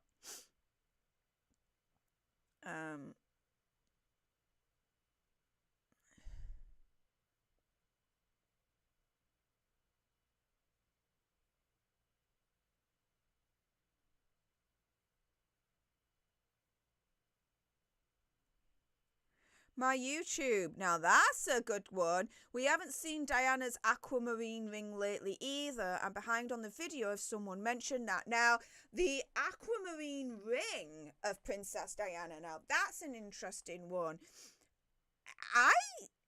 That could just be part of the royal collection and she had to give that back. Potentially, but who knows? That'd be a good one to look into as well, actually, to be fair. And Ali Bally B is right. She never takes that Cartier bracelet off her wrist. Special occasion? Yeah, right. Exactly.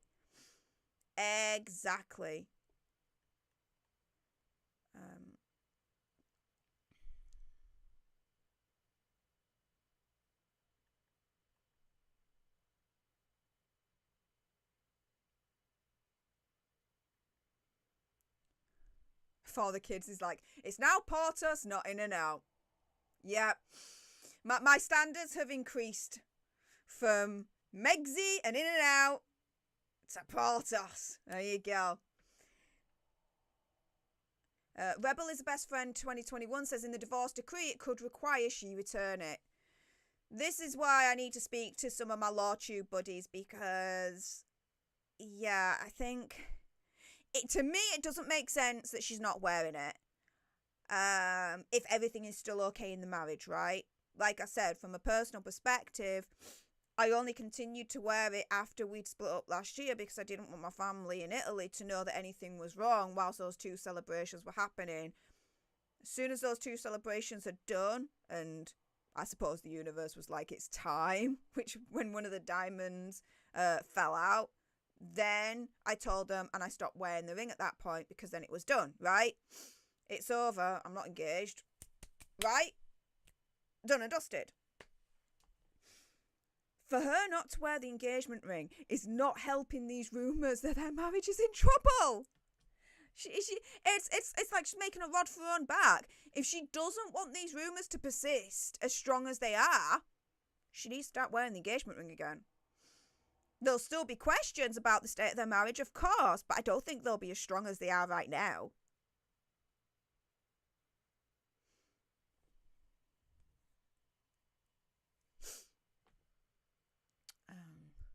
Exactly. There's a massive glare when I wear the glasses at the moment when I'm streaming because of the type of webcam I'm using at the moment. Exactly. Chelsea says the glare is pretty bad. Exactly. I can't wear them at the moment.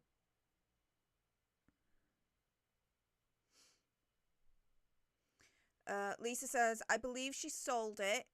Lisa Mendolia, I believe she sold it to buy that huge house. Saying, I would super chat, however, I'm very disabled. Oh my goodness, you don't have to worry about that. My goodness, Lisa, don't worry.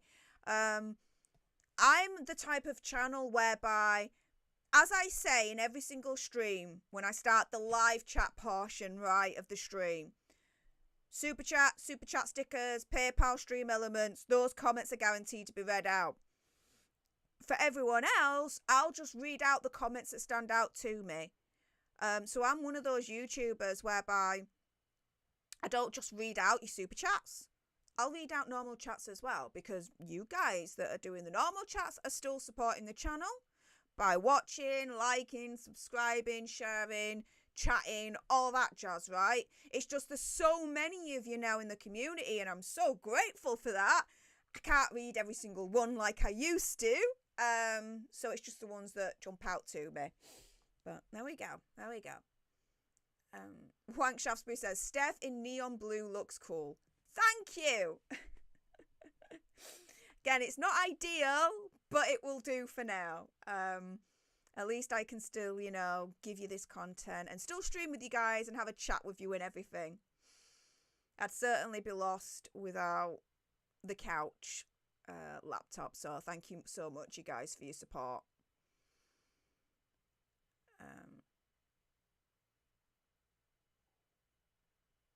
Matthew Coburn says, weird how my $400 eMachines W1500 desktop computer from 2001 lasted over 4 years than that motherboard. I know, right?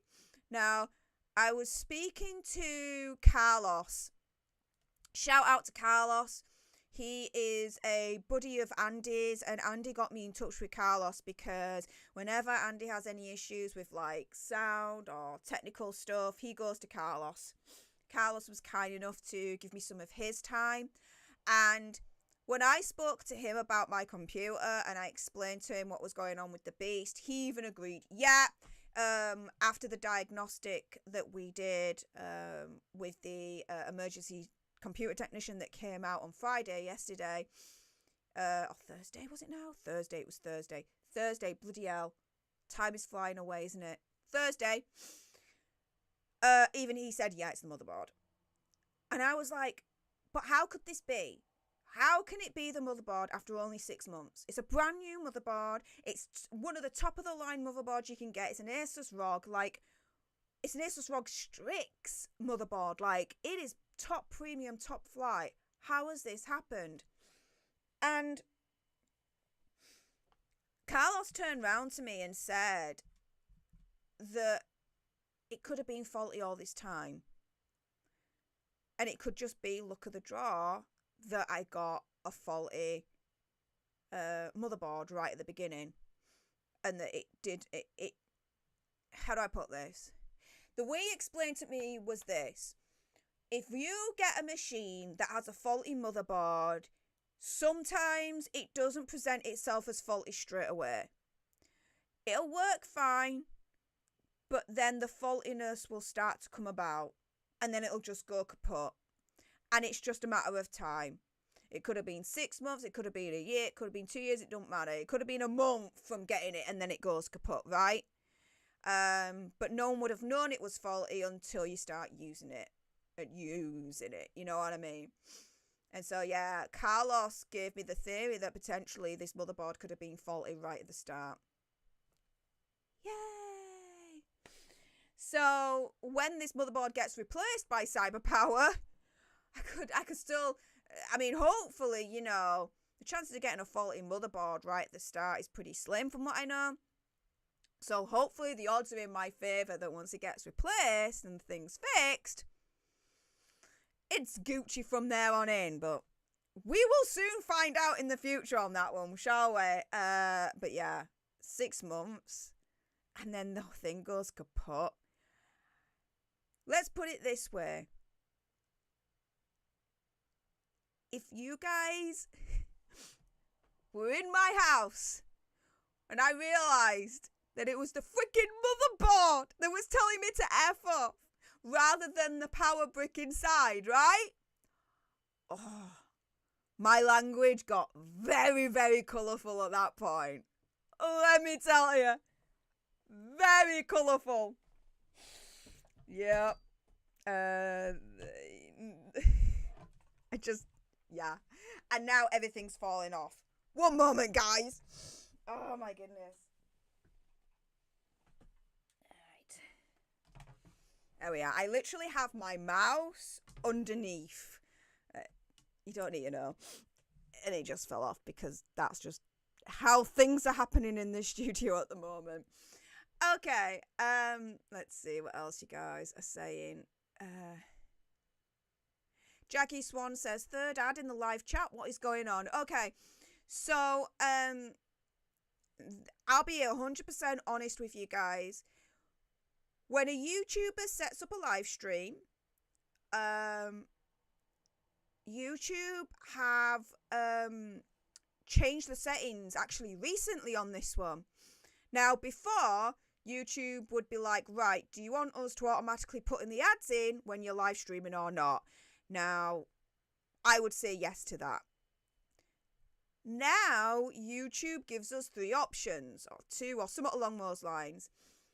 It's somewhat along the lines of, okay, do you want us to insert the ads automatically but on a low scale, so not that many? Do you want us to put in the ads automatically but on a medium scale, so it's not too many but it's not too much? Or do you really, really want us to go hard on putting in the ads whilst you're live streaming? And guys, I'll be very honest with you, I've gone with the third option. So I've instructed YouTube to go hard in terms of putting in the ads whilst I'm live streaming, because that's just then extra revenue that I'm earning that essentially helps me pay for the bills, for the electricity bill that literally powers this studio and everything else in terms of me investing in the channel, for new animations, new equipment, and just life, because this is my job now, right? So there's that as well, right, guys? So, yeah, I'll be honest with you. I've told YouTube to go ham when it comes to inserting ads on a live stream now. So, yeah, you might be getting more than usual. That's why. Okay. Becky D. Oh, my goodness. Becky D, thank you so much for joining the leadership. Appreciate your face. Everyone say, hey, up to our newest leader, Becky D, for literally snapping. Why am I saying snapping on the join button? I don't even know why. For absolutely slamming that join button and joining the leadership. Really, really appreciate you, Becky D. So everyone say, hey up to Becky D. Give her a nice little welcome to our leadership. For the kids, thank you so much for your continued support for the leadership for 4 months. Saying, lovely meeting you in LA, Stef. Lovely meeting you too. Had so much fun meeting everyone. So happy you loved LA. Definitely a Gucci girl. Booyah! And yes, I loved LA that much that I'm already planning my return. Because you know I'm coming back and having even more fun in LA. The things I still want to do when I'm in LA, I want to visit the Hollywood sign, but apparently there's like horseback trails that you can do to get up there. I just didn't have the time when I was there a couple of weeks ago, so I want to do that. There's a helicopter tour that you can do, which I definitely want to do. I want to experience Santa Barbara, really go around there. Experience more of Santa Monica Pier, go on all the rides there and stuff like that. And more Venice Beach, and yeah, just a lot more. Do a lot more stuff when I'm there. So I'm already planning my next LA return. So this is why I said earlier on, Lewis, when I go back to LA, first thing we're doing, we're going to Portos. No matter what. Never mind the freaking hotel. We'll get to that afterwards. We're going straight to Portos. And I'm pigging out at Portos. So there we go. My nose is a bit itchy, guys. So apologies if I'm doing this a lot. But yeah, never mind. Von Burns says, threaten the computer with the magic screwdriver. It will know what you mean. Fair enough.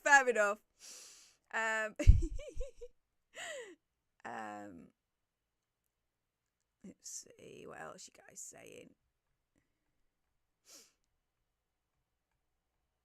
Let's scroll. I think got to scroll down a little bit more. Let's see. Here we go.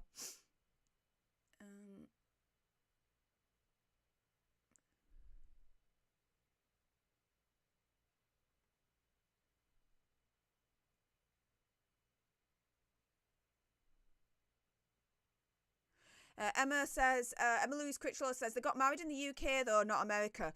Correct. However, the divorce most likely is going to happen in California. So I have been suitably informed that because the divorce is most likely going to happen in California, then the rules of California will then overtake any rules anywhere else. So yeah, need to speak to my Law Tube buddies on that one.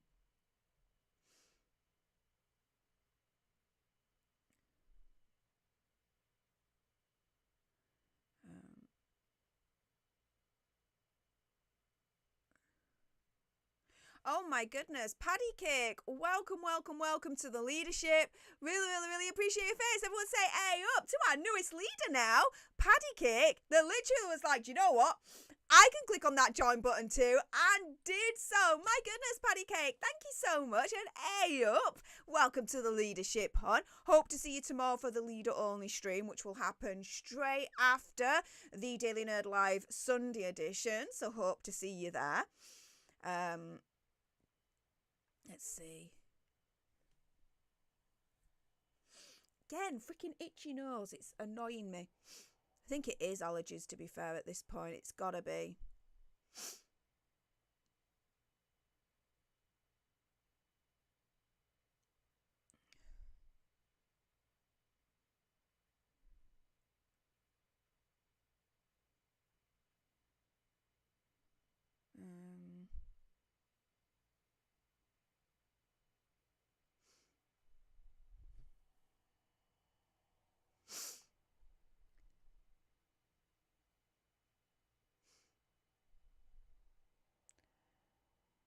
Oh my goodness. Wow, okay, so that happened without me realising. We achieved a monkey and then some. Oh my goodness. We are past 500 likes. So 500 in England, we call that a monkey, right? My goodness, have we achieved a monkey for today's stream. We're now at 736 likes. Guys, am I absolutely like maybe high or something? Could we achieve a double monkey? It's been a while since we've achieved a double monkey. I can't even remember the last time we achieved a double monkey, and that's 1,000 likes. Dare I even think that's possible? Could we achieve a double monkey today? Guys, the power is in literally your hands. If you haven't done so already, smash that like button, spank the like button, and yeah, let's see if we can achieve a double monkey today and get to 1,000 likes. Now, that would be super cool indeed. It really, really would do. D. Williams, oh my goodness, D. Williams has jumped into today's gifting war, gifting 5 leaderships to some of you lucky lot out there. So everyone say, hey up to our newest leaders, courtesy of D. My goodness, that takes us to 48 new leaders now for today's stream. Guys, your support is amazing. Thank you so much. Can we make it to 50? There's like 2 more leaders away. Either jump into today's gifting wars or consider smashing that join button and becoming a leader yourself, and so that you don't miss out on the leader only stream that will be tomorrow after the Daily Nerd Live Sunday edition. So if you don't want to miss out on that, hey, smash that join button yourself, become a leader today, help us get to 50 new leaders for today's stream. Let's see.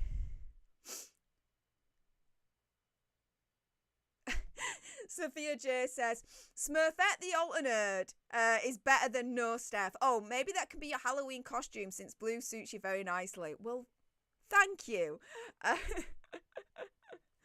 But yeah, I mean, I'm literally, do you know what's my like light right now? And you can kind of see it. Let me put it back a little bit. Actually, no, if I put it a little bit forward, it's a bit better, isn't it? Oh, I've just turned it off. Now I'm proper blue, all right? But hang on. Oh, there we go. I'm literally using this, okay, is one of my bedside table lights in my bedroom. I've literally taken one of them out and it's now permanently to the side here. That's kind of resting on the boom arm of my main microphone in the studio. So yeah, let's just take that back a little bit. There we go. So it's a little bit out of frame there. But yeah. Hi! This is what we're working with right now. I am determined to not let the beast telling me to F off beat me. That ain't happening. That ain't happening, guys. Let's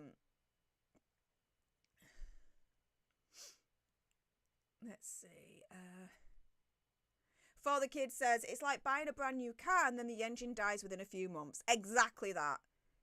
Exactly that.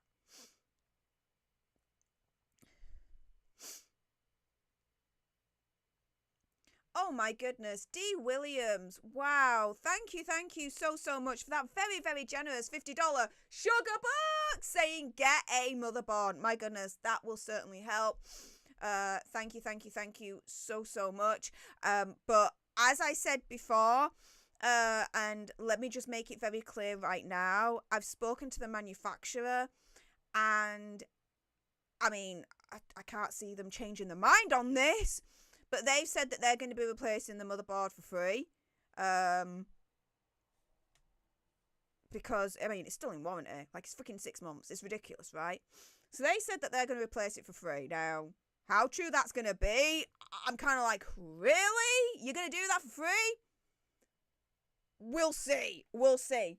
I'm kind of bracing myself for them to turn around and say, actually, we can't do it for free and you got to pay. I'm hoping that's not the case. I mean, if it is, I'll pay. It is what it is, right? But, my goodness, you're talking over £1,000 motherboard. Quite literally, so, yeah. We'll see. I will keep you updated, guys, in terms of what's going on with the beast. I really, really will.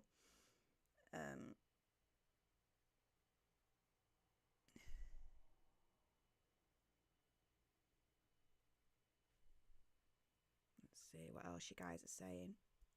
See, I told you my nose is itchy.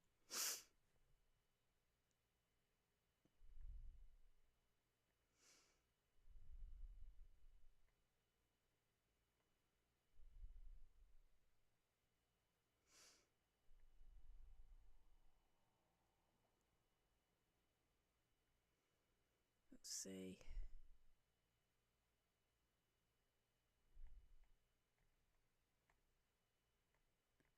Okay, so Jean Rick is in the house. Oh my goodness, Jean, thank you so much for being a leader for 25 months. One of the OGs of this channel. Thank you so much, Jean, saying no way, 25 months. Squeal! Ah! Has been so much fun. Thank you, Stef. I know, right? It's been now over 2 years since we got next level YouTube legit, i.e. monetized on this channel. Time goes by so fast, doesn't it, guys? My goodness. For the kid says also, Steph makes it work even in rural village in Italy. Always will try. Always will try. Absolutely. Jean Rick as well. Thank you so much for the $1.99 sugar box. And again, it's my favourite. The Ginger Donkey Fine Hearts moment. Thank you, thank you, thank you, thank you, thank you. Appreciate your face. And Jean Rick also entered today's gifting war, gifting 1 leadership to one of you lucky altar nerds out there. So everyone say, hey up to our newest leader, courtesy of Jean Rick. That takes us to 49 new leaders for today's stream.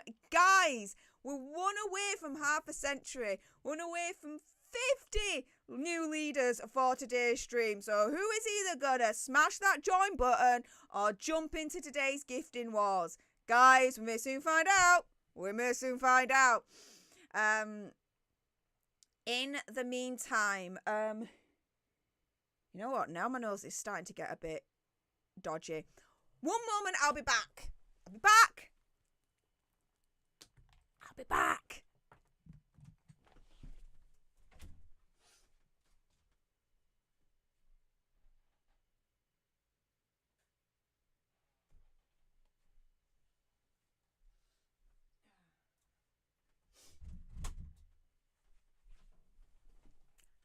I'm back. Yeah, now it's starting to run.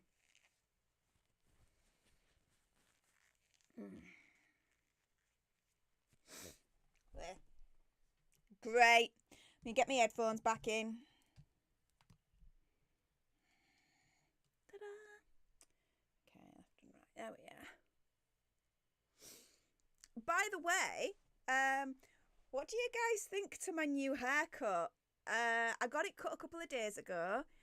Got it shorter, as you can tell. Well, duh, I got my hair cut high. I mean, it was down like here.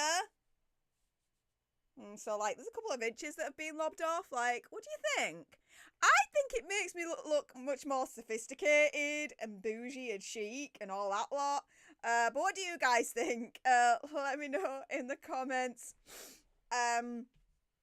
what you think to my new haircut. But you know what? I'm now 37 years old. Thinking, let me do something about this. So yeah, let me know what you guys think.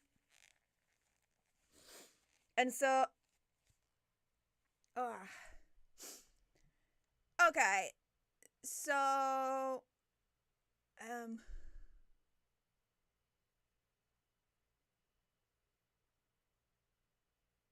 okay, so, last night, okay, so if you're not following me on Twitter, what are you doing? Follow me on Twitter, at Stef Alternerd. Also follow me on Instagram, at Stef Alternerd.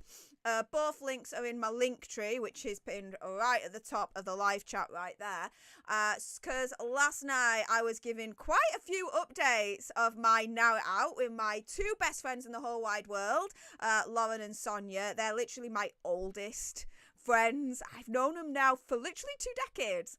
Over 2 decades. Like, we go back to, like, high school days and before that. So, well, high school days and before that by American kind of standards, all right? But anyways, I digress. So, when I was in LA, Lauren had messaged me saying, oh, do you want to go see the Taylor Swift Eras Tour movie thing with us? I'm like, yeah, all right, I'll do that. So she booked it for my birthday, which was really, really cool, for my birthday present. And we went last night. And we had so much fun. Oh my goodness. I took a few pictures and did a few updates on Twitter. So make sure you follow me on Twitter so you can see those updates.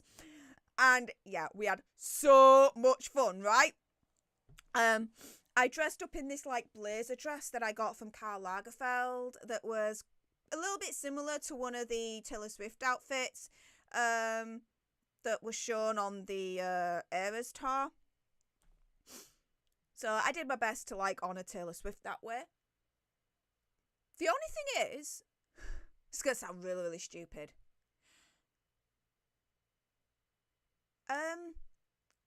I forgot how reserved English people are. Like, hanging around predominantly these days with Americans, you guys are brash like me. And like, you know, you be like this, hey, and partying and like dancing and everything. Okay. Everyone in the cinema theatre last night was sat on their backsides. They didn't get up. They didn't dance. They did nothing. They just sat and freaking watched the thing. It were me and my best mate Sonia. Thank goodness Lauren had the foresight of literally like booking the back seats, right? Because it were me and Sonia. We just jumped up and we just started dancing to songs and singing along and having a good old time, right? No one else in the theatre did it. We eventually was able to get Lauren up for the Shake It Off song because she promised us she would do that, so we held her to it. But yeah, no one else in the damn theatre got up and shook their booty and danced to Taylor Swift at the concert situation. It was so strange to see. And I'm like, why? Why are you backside sat in your seats? Get up and freaking party. Never happened. Never happened. So, yeah, we were rowdy and, well, not so rowdy that we spoiled everyone else's time. We didn't do that. But, you know, we were having a good time and we're like, oh, yeah. You know, and go, ah. And you guys have seen me dance a few times. Like, of course I went nuts with the dancing, but I don't give a shit. It's like, give me space, get out of my way, and let me go. So, yeah.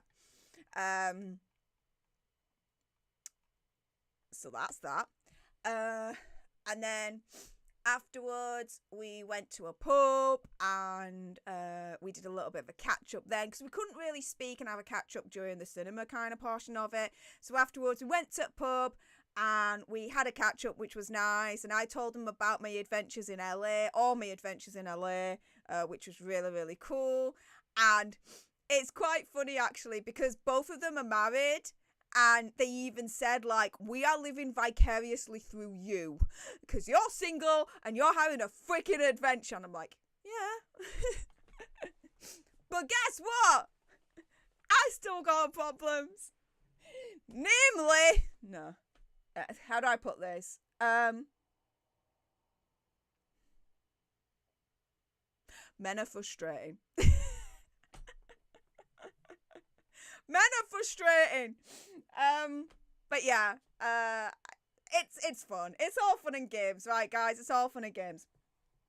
Anywho, let's see what you guys are saying in the chat.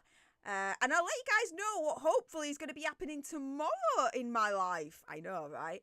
Oh, everyone's liking my new haircut. Yeah, saying my hair looks great.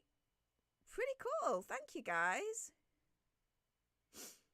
Margaret Morris, exactly, says, Steph, if the motherboard was that expensive and only 6 months old, they should be replacing it for you free of charge. Love your optimism in the face of adversity. Like the hair, very cute. You look 25. Well, thank you very much. Everyone says that I look like I'm in my 20s. When I say, no, I'm 37, they're like, what?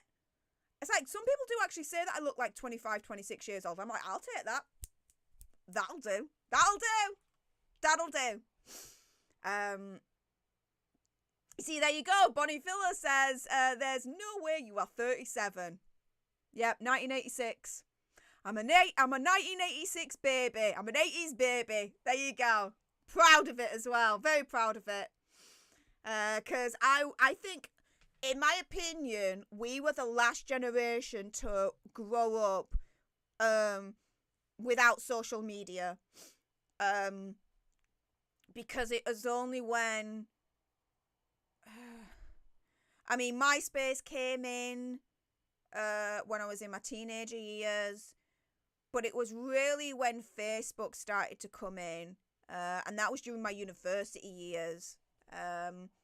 So yeah, we were the last generation without growing up with social media in full. And we were also, to me, the last generation to grow up without like smartphones being around. Phones were starting to come in, like mobile phones, cell phones, I think you Americans call them. But yeah, we were the last generation, I would like to say, to have none of that when we were growing up. I mean, we used to play out on the street. We used to have to be home by 8 o'clock in the evening. Like, my mum would come out in garden and shout for me and my brother. Like, yeah. I think we were the last generation to have all of that before, you know, social media, the internet, mobile phones changed everything then at that point.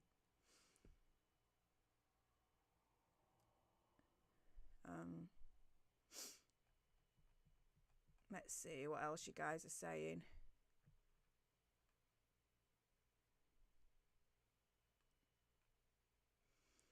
Paddy Cake says, I live in Southern California, so would love to meet you when you come back.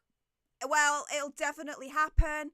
Like I said, I'm already planning my next return back to LA because the last one was so much fun. So, yeah. And I've always said in the past, you know, when I move to America, however this happens, it's going to be one or two places. It's either going to be LA, California, or it's going to be Florida, Tampa, that area. Yeah, I see myself more in LA. I really, really do. So, yeah. That's that. But then I'll only be like 3 hours behind. No, I'll be 3 hours in front of Andy then at that point. Rather than 5 hours behind. So there we go.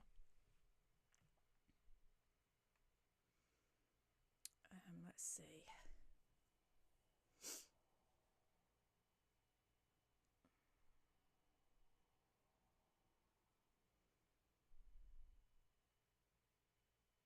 Ange says, yep, Steph, you blend well in America. Thank you. Appreciate it. Plus, as well, I blend in so well, I don't get in trouble with the cops, because I stick with the law. Dumbass sugars. Freaking, remember all that hoo-ha?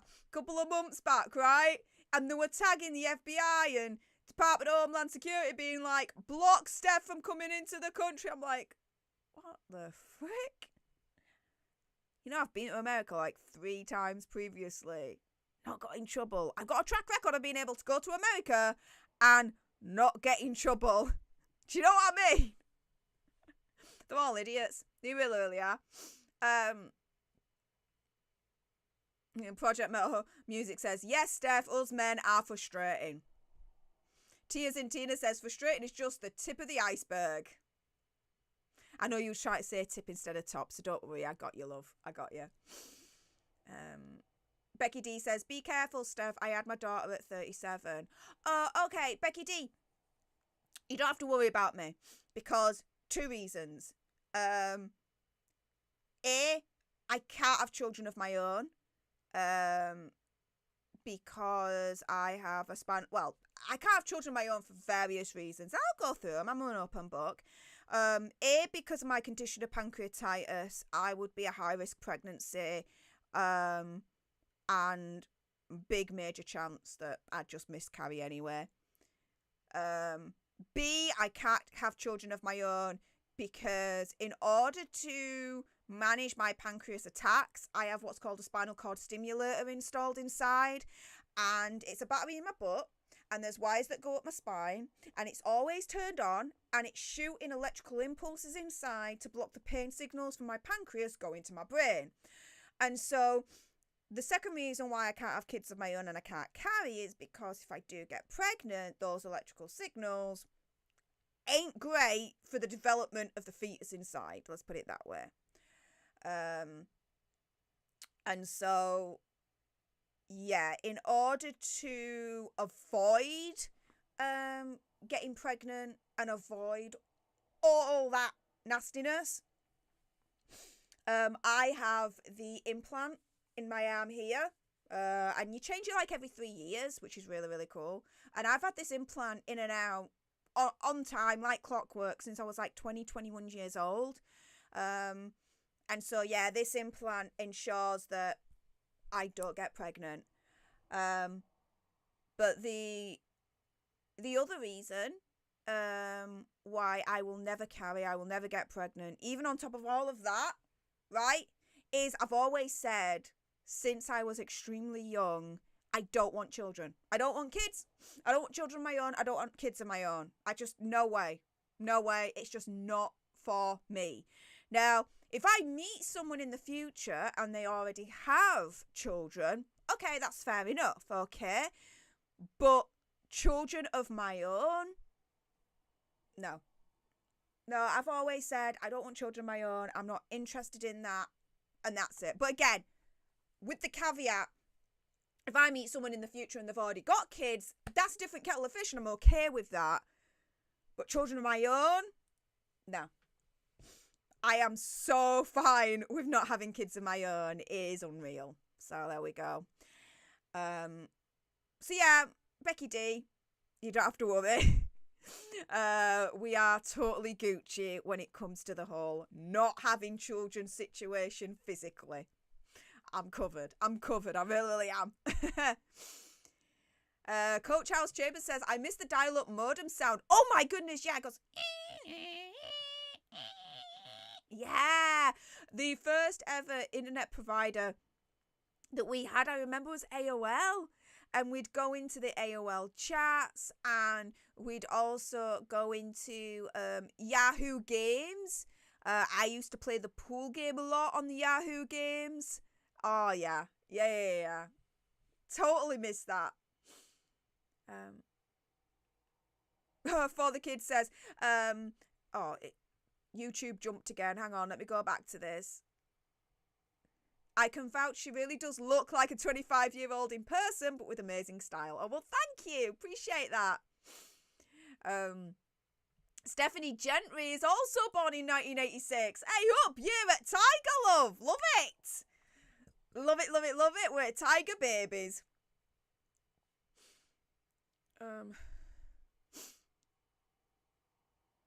Yeah, Darcy Gable says the last normal generation, LOL. Normal. Yeah. Then there's me. Guys.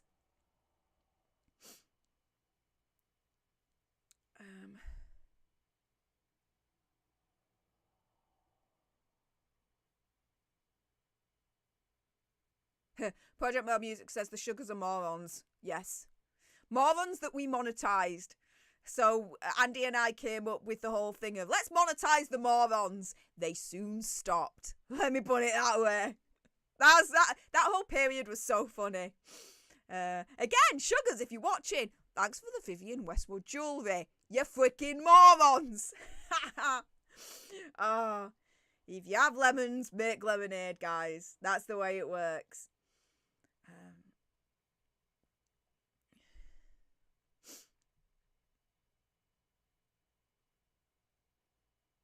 Let's see what you guys are saying further.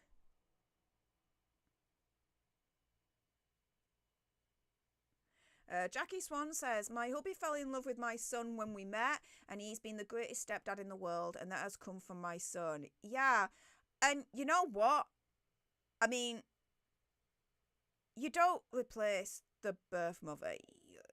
I mean, in my position, right? You can never replace the birth mother. It just ain't happening. Don't even consider it. Don't even think it. It's just, you just don't, right?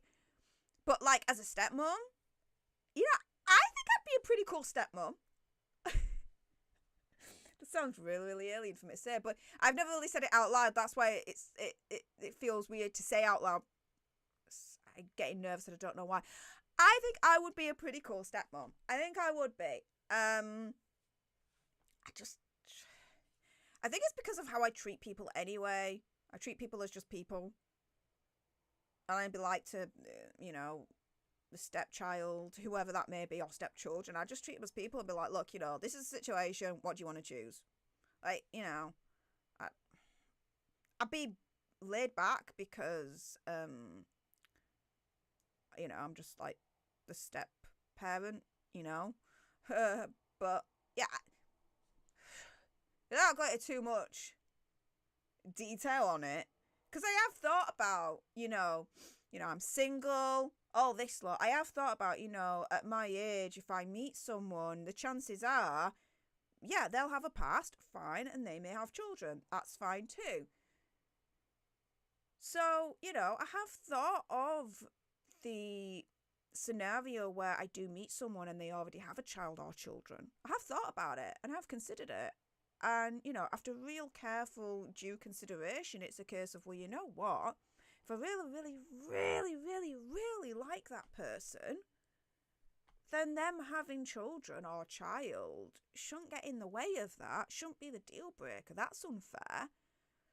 So I have thought about, well, what would I be like as a step parent? And, you never know until you're in it. Don't get me wrong. But I think I'd do all right. I hope I'd do all right. Yeah, I have very much thought about it. So yeah, I don't even know how we got onto that, but we have. So there we go. Let's see what else you guys are saying.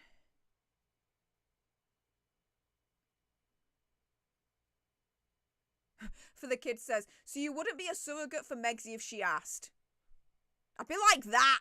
Piss off, you cowbag. No way. No way. One of the big reasons why I would never have children of my own is because how do I put this? It freaks me out.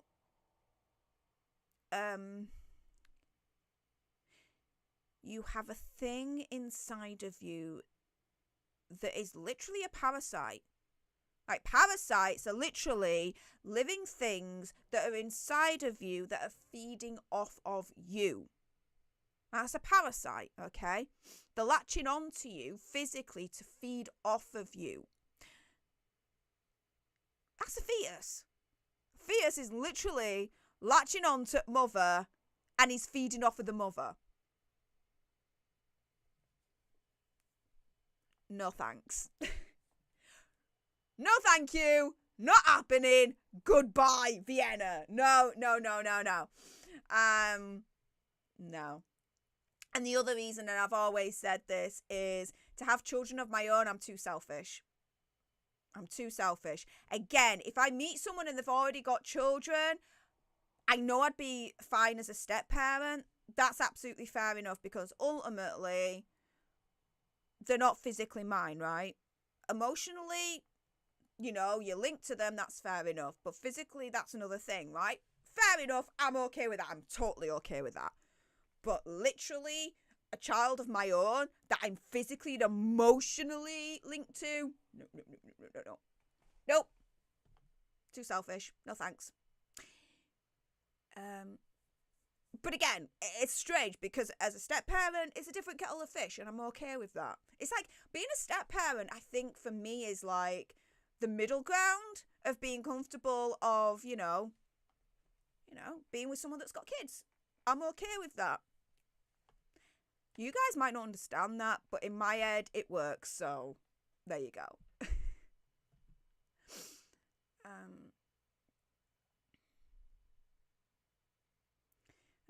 Jackie Swan says, my hubby fell in love with my son when we met, and he has been the greatest stepdad in the world, and that has come from my son. Well, there you go.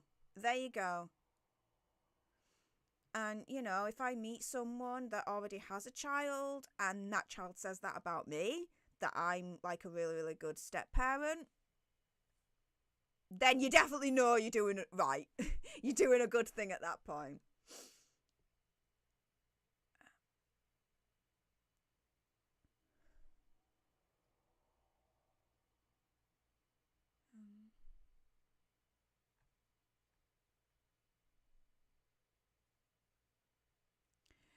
Becky D says, you'd be great, Stef. If you treat children like small adults, they usually act better than the adults in the room. Yeah?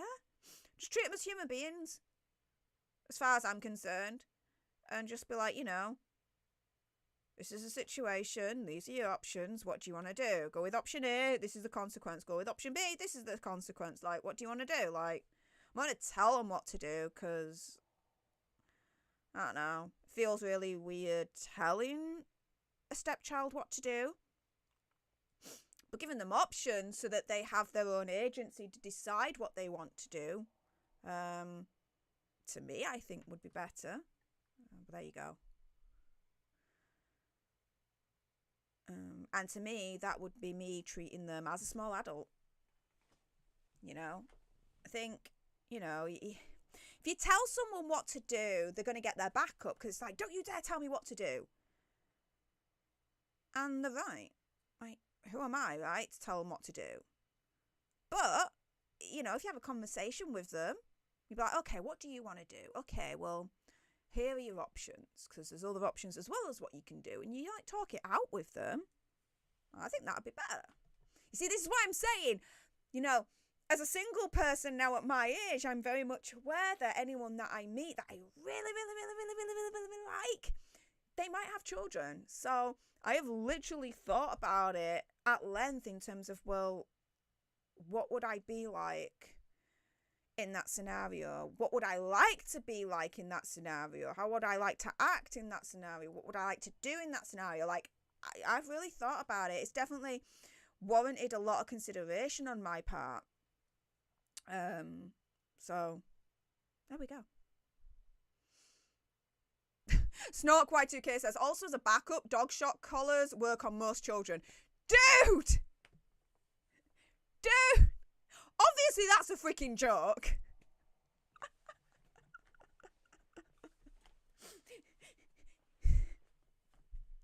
Dude. It's just not. It's just, yeah. Yeah, right, okay. Okay. Okay.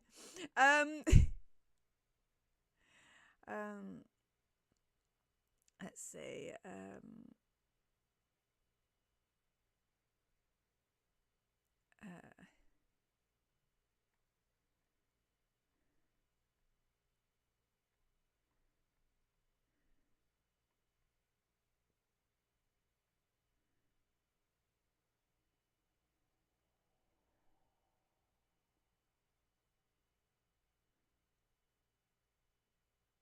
Oh my goodness, Marcella!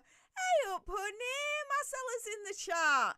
I was very, very lucky to be able to visit Marcella whilst I was in LA and see Bella Bing Bing and the new Kitty, Miss Kitty. Do we have a name for Miss Kitty at the moment?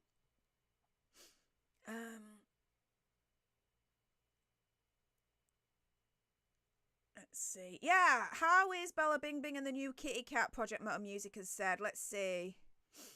Oh, they haven't made friends yet. Oh, they will do. Don't worry. They will do. And she says, I haven't given up on them. Of course not. Of course not.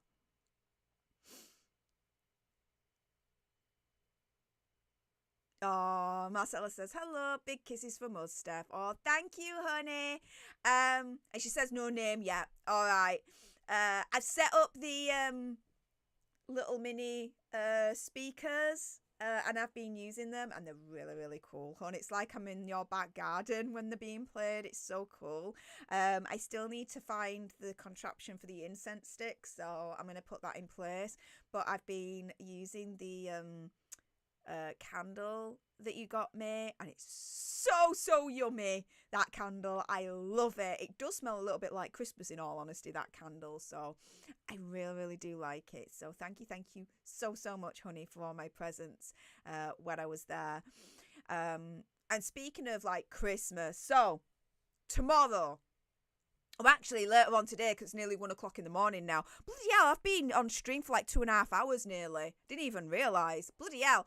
Okay, so, oh, Marcella says, oh, that's so nice. I love them. Oh, thank you. So, tomorrow, well, I've got to wait for the courier to pick up the beast. Whenever that's going to be. I have no idea. Once that happens, then hopefully there's going to be enough time in the day for me then to go out and start getting Christmas decorations, because I pretty much have none. Marcella will attest, actually. Last year, I wasn't even going to get a Christmas tree. I wasn't going to do anything. And Marcella was like, you got to get a Christmas tree. And so she really browbeated me into getting a Christmas tree. And I got like one of those tabletop ones. The reason being is because I moved into this house the middle of November. Then it took a few weeks for me to unpack everything, get everything in and sort it out. Then the beginning of December, it was the end of year Christmas party at work. Then the week after that, it was the Alter Bridge concert. Then, before you knew it, it was Christmas, right? I did not have the time to get Christmas decorations and Christmasify the whole house and all that lot. This year, I do.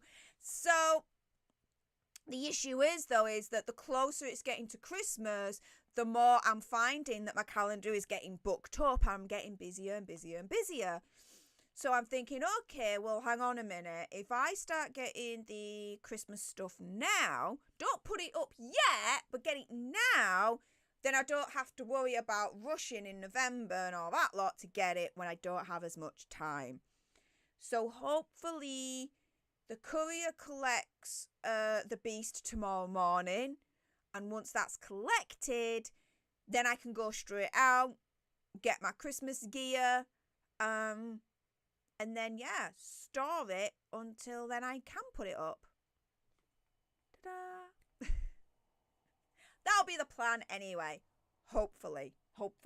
Yeah, Marcella says, this year, no excuses. Yeah, exactly, right? And in all honesty, I don't think I was in the right frame of mind to celebrate Christmas as much as I will do this year. As I said in my tweet that I did on my birthday on Monday, like this time last year, where I was both physically and mentally, it just does feel like a lifetime away now. It really does. It doesn't even feel real in a way. The last like 15 years of that relationship, it's very strange. It's very strange. But yeah, this time last year, I was in a different place physically and mentally. It was light years away. And where I am now, insanely amazing. Insanely amazing. Like, dudes, I was in LA a couple of weeks ago. Like, me in LA. How did that happen? It just did. So there we go. And it's going to happen again. I'm already planning it to go back. So, yeah, I'm hoping, thinking out loud here, but I'm hoping to go back to LA around about June time. May, June time. That kind of area. So, yeah. Everyone in LA, watch this space. I'm a coming back. I really am. I'm looking forward to it. And Jackie Swan says, and this year, Steph, no hospital. Damn right. Damn right. Yeah. So, Christmas Day last year, I had a pancreas attack and I ended up in hospital. After like over 3 years of being able to stay out of hospital, I freaking went back in on Christmas Day. It was sodding sod's law, I'm telling you. But a lot was going on during that period. There was a lot of, I will only call it drama behind the scenes. Nothing to do with my ex. But there was a lot of BS drama going on behind the scenes. And it caused a massive amount of stress that it caused my pancreas attack on Christmas Day, and I went back in. Yay! This year, no BS drama, none of that.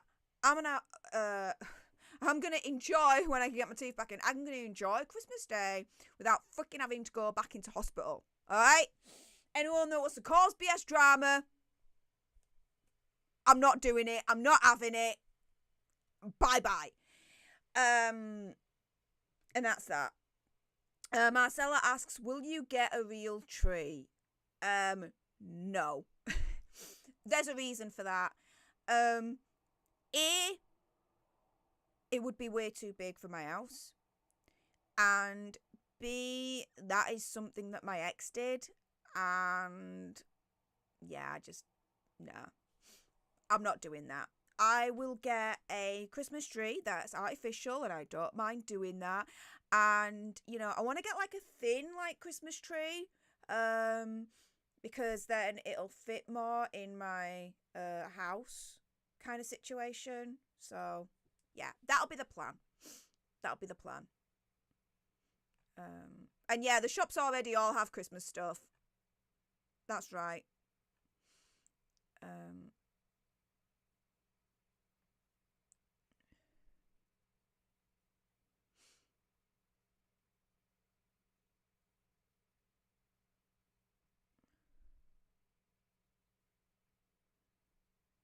Let's see. Oh, Marcel says, I'm so proud of you and happy for you. Thank you. I'm proud of me as well. I really, really am. I've gone like, oh, it's just, how do I put this? I've come so far.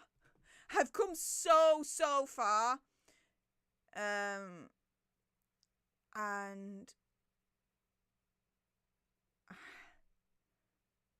it's not even done yet.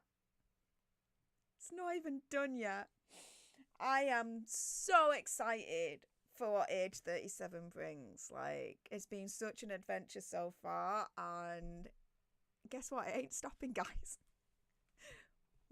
I think there's more to come. I really, really do. And I am looking forward to everything that happens. No, Marcella says, that's so far away, June time. I know, but it's not like I can come every month. Not at the moment, anyway. I mean, it's easy for me to come every month if I really, really wanted to. I mean, I'm used to traveling back and forth to America now. I know that sounds so freaking bougie, but it's true. You know, it's a very much a travel adventure. But I'm used to that. So I could do it every month if I wanted to. That's not a problem.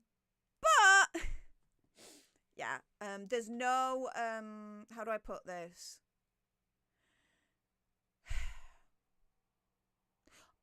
Unless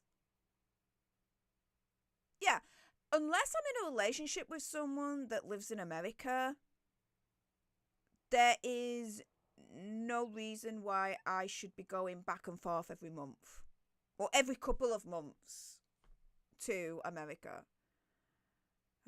Yeah, it's only if I'm in a relationship with someone and they live in America. Then yeah, like every month or every couple of months, I'll come over for a few weeks. Because yeah, guys, I'll be honest with you, I've thought of that as well. Like,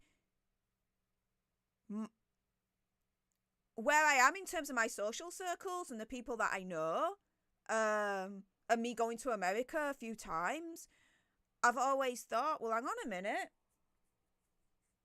There's a possibility, I could be in a relationship with someone that's from America, right? It's a possibility, guys. It really, really is.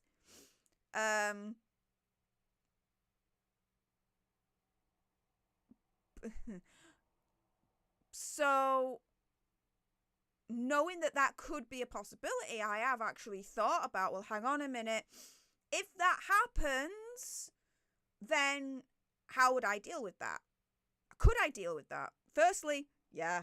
Secondly, no big deal. I could just go back and forth every month or every couple of months.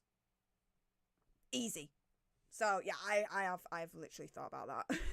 I know that sounds really strange, but to me, I've had to think of like all these possibilities that could happen in my life, so that if they do happen, I'm somewhat prepared for it, if that makes sense. But yeah.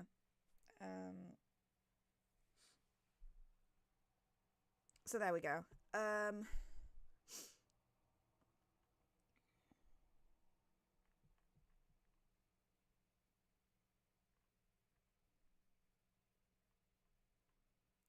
Oh, Becky D says, time to start your very own traditions, Steph. Very much so. My own traditions, my way. I'm definitely looking forward to that.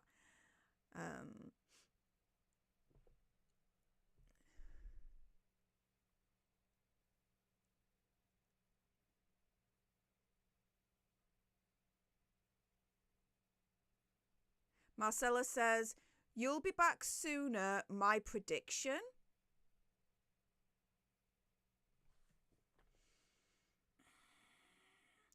Without going into too much detail in the chat, Marcella, are you talking about what I think you're talking about? Without going into too much detail, without naming details, are you talking about what I think you're talking about? Because, yeah. Let me know in the chat. Are you talking about what I think you're talking about? Just say yes or no. And then Instagram me afterwards. I'm like, I want further details on that. Erin Brown, oh my goodness, thank you so much for the $19.99 sugar box. Saying, would an MI6 break down her door to get it back? No. No. Because it's not a security issue. So no, I don't think so.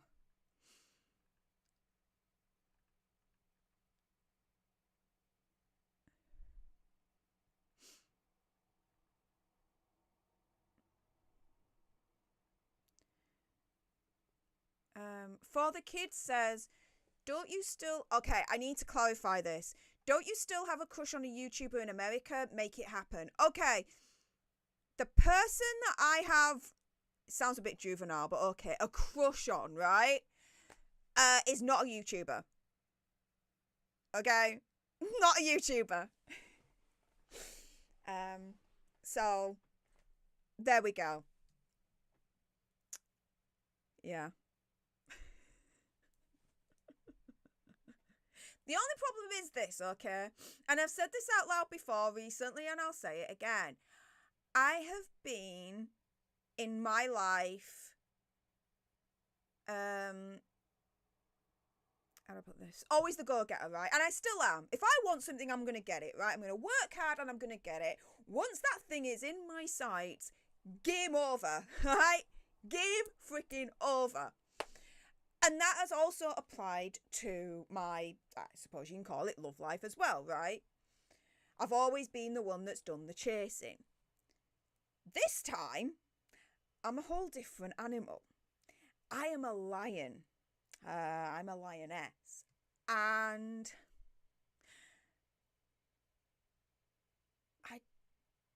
I've always been the one where how do I put this? I go along the lines of this, right? I like you, do you like me? If so, let's do something about it. If not, let's just be friends, right? Either way, I'm Gucci, right? I've always been the one that's gone up and been the forward one. This time, no. As much as I want to go up to my quote-unquote crush, right, and do that, I'm not going to. If they like me, I want them to come to me. I want to feel wanted. I want to feel... Yeah, I want to feel special. I want someone to come up to me and be like, you know, I like you. Do you like me? Do you want to do something about it or just stay friends, right? And yeah, I want that to happen to me now. Just the once, like just once in my life, right? For that to happen to me. And so if yeah, I want that to happen to me, basically. So I am staying reserved. I am literally holding myself back. And seeing if he does it. Now, if he does it, fine. If not, that's fine as well. Like, either way. Like, I'm Gucci, don't get me wrong. But, yeah, I'm not in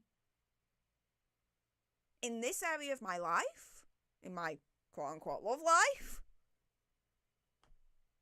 I'm not going to go after. If he wants me, like, he knows where I am, right? But in everything else, right? No, I'll go for it. Like, my YouTube for my channel, Palace, Planet.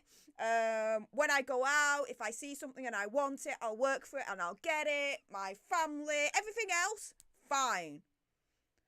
But in that particular part of my life, no. You know what?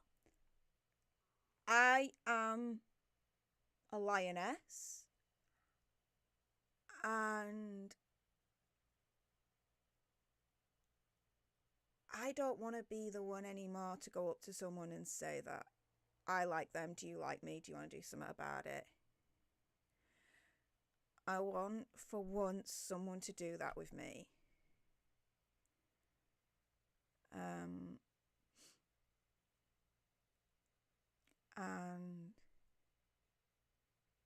if it's the person that I really, really, really, really like and care for, and he does that, then I know that he is definitely, like, worthy of me and I'm worthy of him, right? And if he doesn't do that, then that's fair enough. Either way, right? Either way. But yeah, there you go. I like to be candid and be 100% honest with you as much as I can. But there we go. But yeah, for the kids, the crush on a YouTuber in America, he's not a YouTuber. He's not a YouTuber. There we go. Jackie Swan says, don't let the romance get in the way of YouTubing though, Steph. LOL. Oh, no. I'm still doing my YouTube. I'm still on this channel. I'm still on Palace. I'm still on Planet. I'm still everywhere else. I mean, my goodness.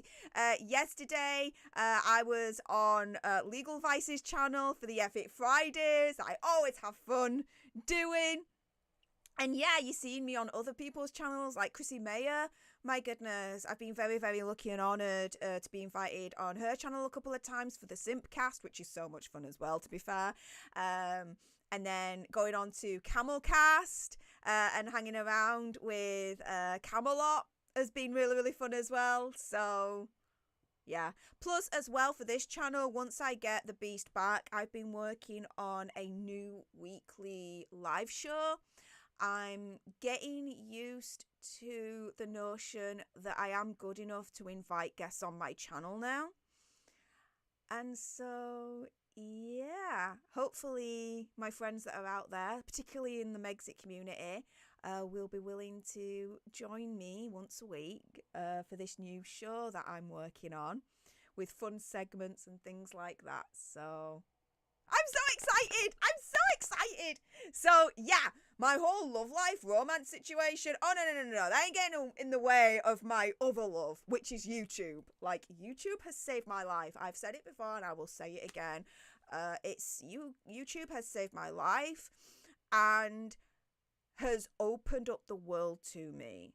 And so many possibilities and so many opportunities. It's unreal. It really, really is. Let's see what else you guys are saying. Okay, Marcella is saying yes. Marcella's like, yeah, it's exactly what I'm thinking. Yeah, you need to DM me, love, with details. DM me with the details, love.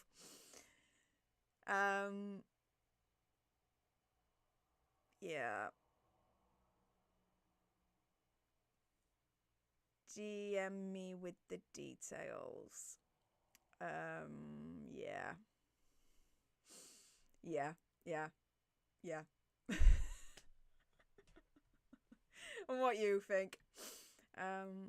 There we go.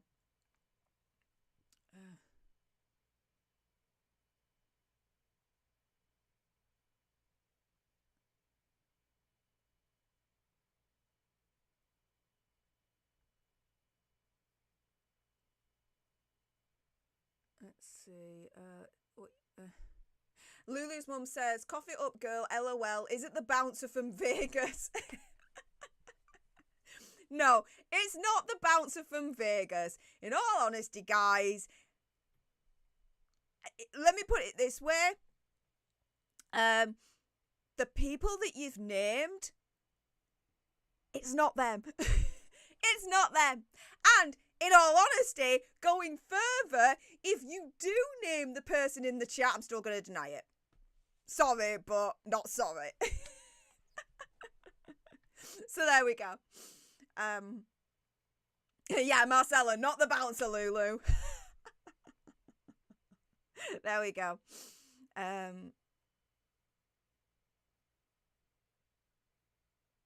Let's see. Oh, Marcella says, I can't say, but definitely a gentleman. Yes. Yeah.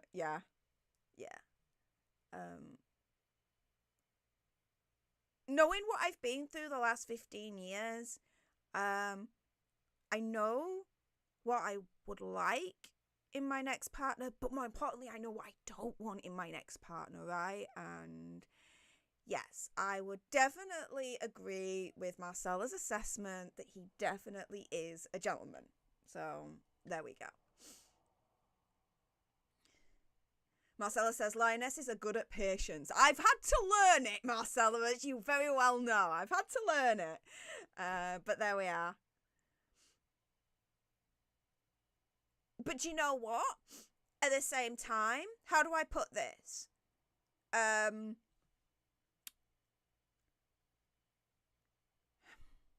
Even though I have a crush, as you guys call it, fine. I'm still open to other opportunities. Like, I'm not so closed off, right? It's like, I am aware of the rest of the world that's out there, and if there's someone else, I'm like, hello, then, you know, I'll notice. But there we go. Lulu's mum says, I love her motivation. It's contagious. Stef doesn't need to pursue. She just doesn't. Oh, thank you. Well, definitely not this phase 2 of Stef, as Andy would call it anyway. The bouncer was cute though. Well, the security guard not in Vegas, but the security guard that I met in Florida when I was there in January for the Alter Bridge concert, he was cute. He was cute. I would have said no. I would not have said no. Let's put it that way. He was definitely cute, and I wouldn't have said no. Definitely not. But it wasn't meant to be. So fair enough. Um,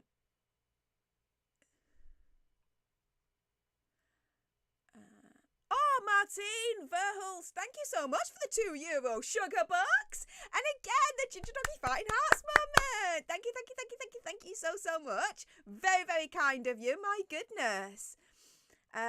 Chris says, I was chased only once and it ended up bad. The dude was a sicko.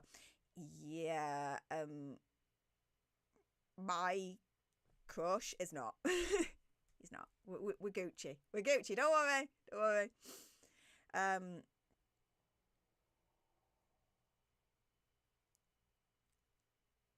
Let's see.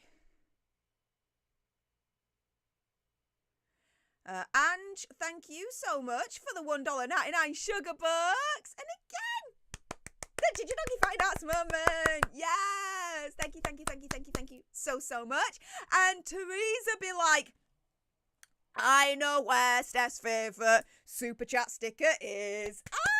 Again, thank you so much for the Ginger Doggy Fighting Hearts moment and the $1.99 sugar bucks. Appreciate your faces. Thank you, thank you, thank you, thank you so much. And Marcella says, yes, you are good enough. Yeah. There's been a lot of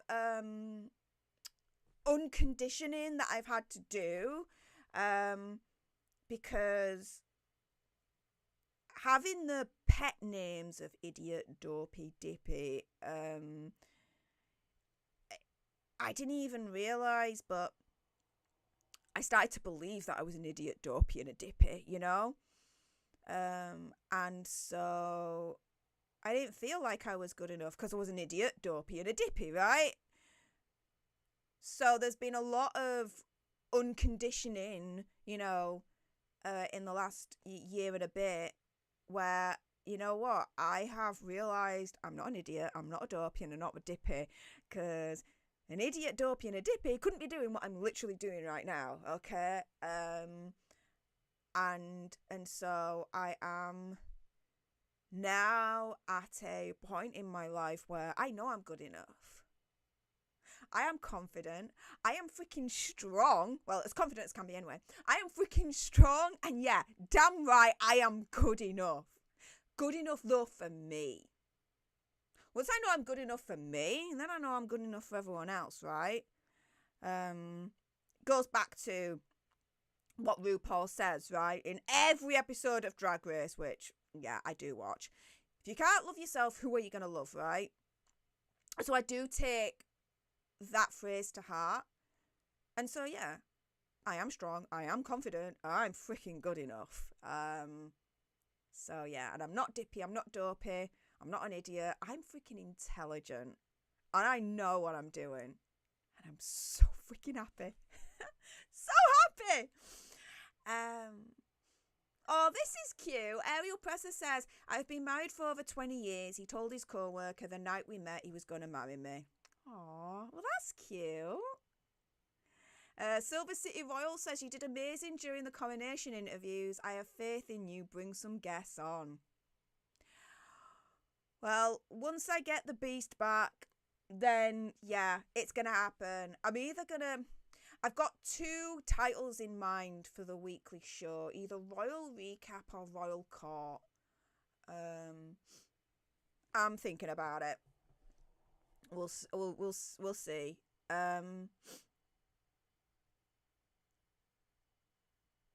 Marcella says, googly eyes and giggles is a good look on any human being. Thanks. I feel like a freaking juvenile, but there we go.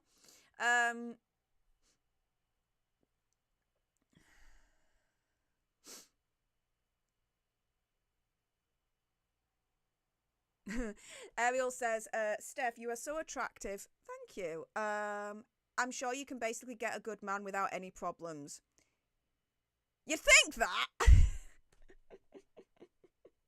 You think that? It's a bit more difficult. A bit more difficult than you think. Hey, it is what it is.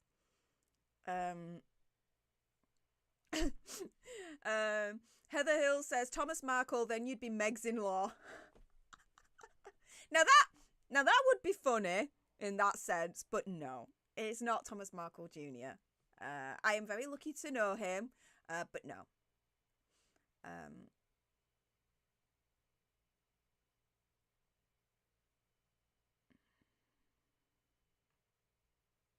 Todd Terrell says Elon Musk. No. No, no, no, and no. And he wouldn't be interested in me. Why? Because I'm not of the procreation kind. That's why I would not be part of his whole kind of vendetta plan to populate Mars. That just ain't it for me. So, no, I don't think Elon would be interested in the likes of me. And I'm just not interested in the likes of Elon. No thanks. No thanks.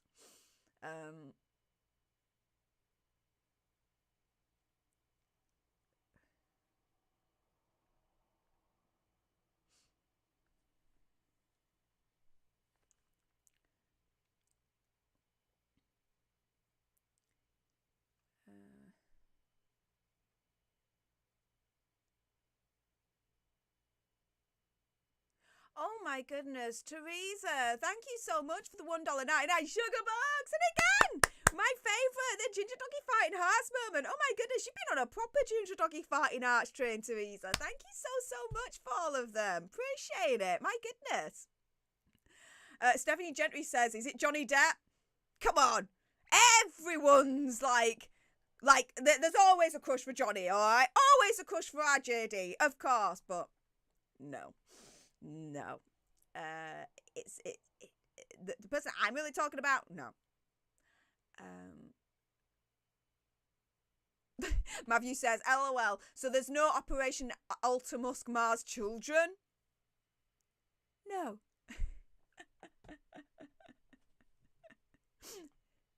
Nope. Not at all. On that bombshell, I am going to wind down today's stream. I've been streaming now for nearly 3 hours. Bloody hell.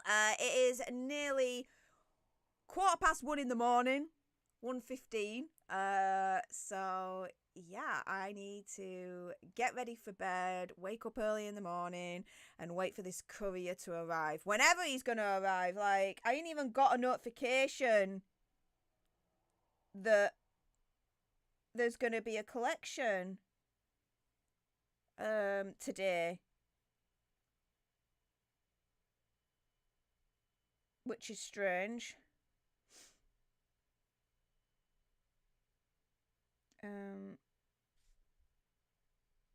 They better come tomorrow.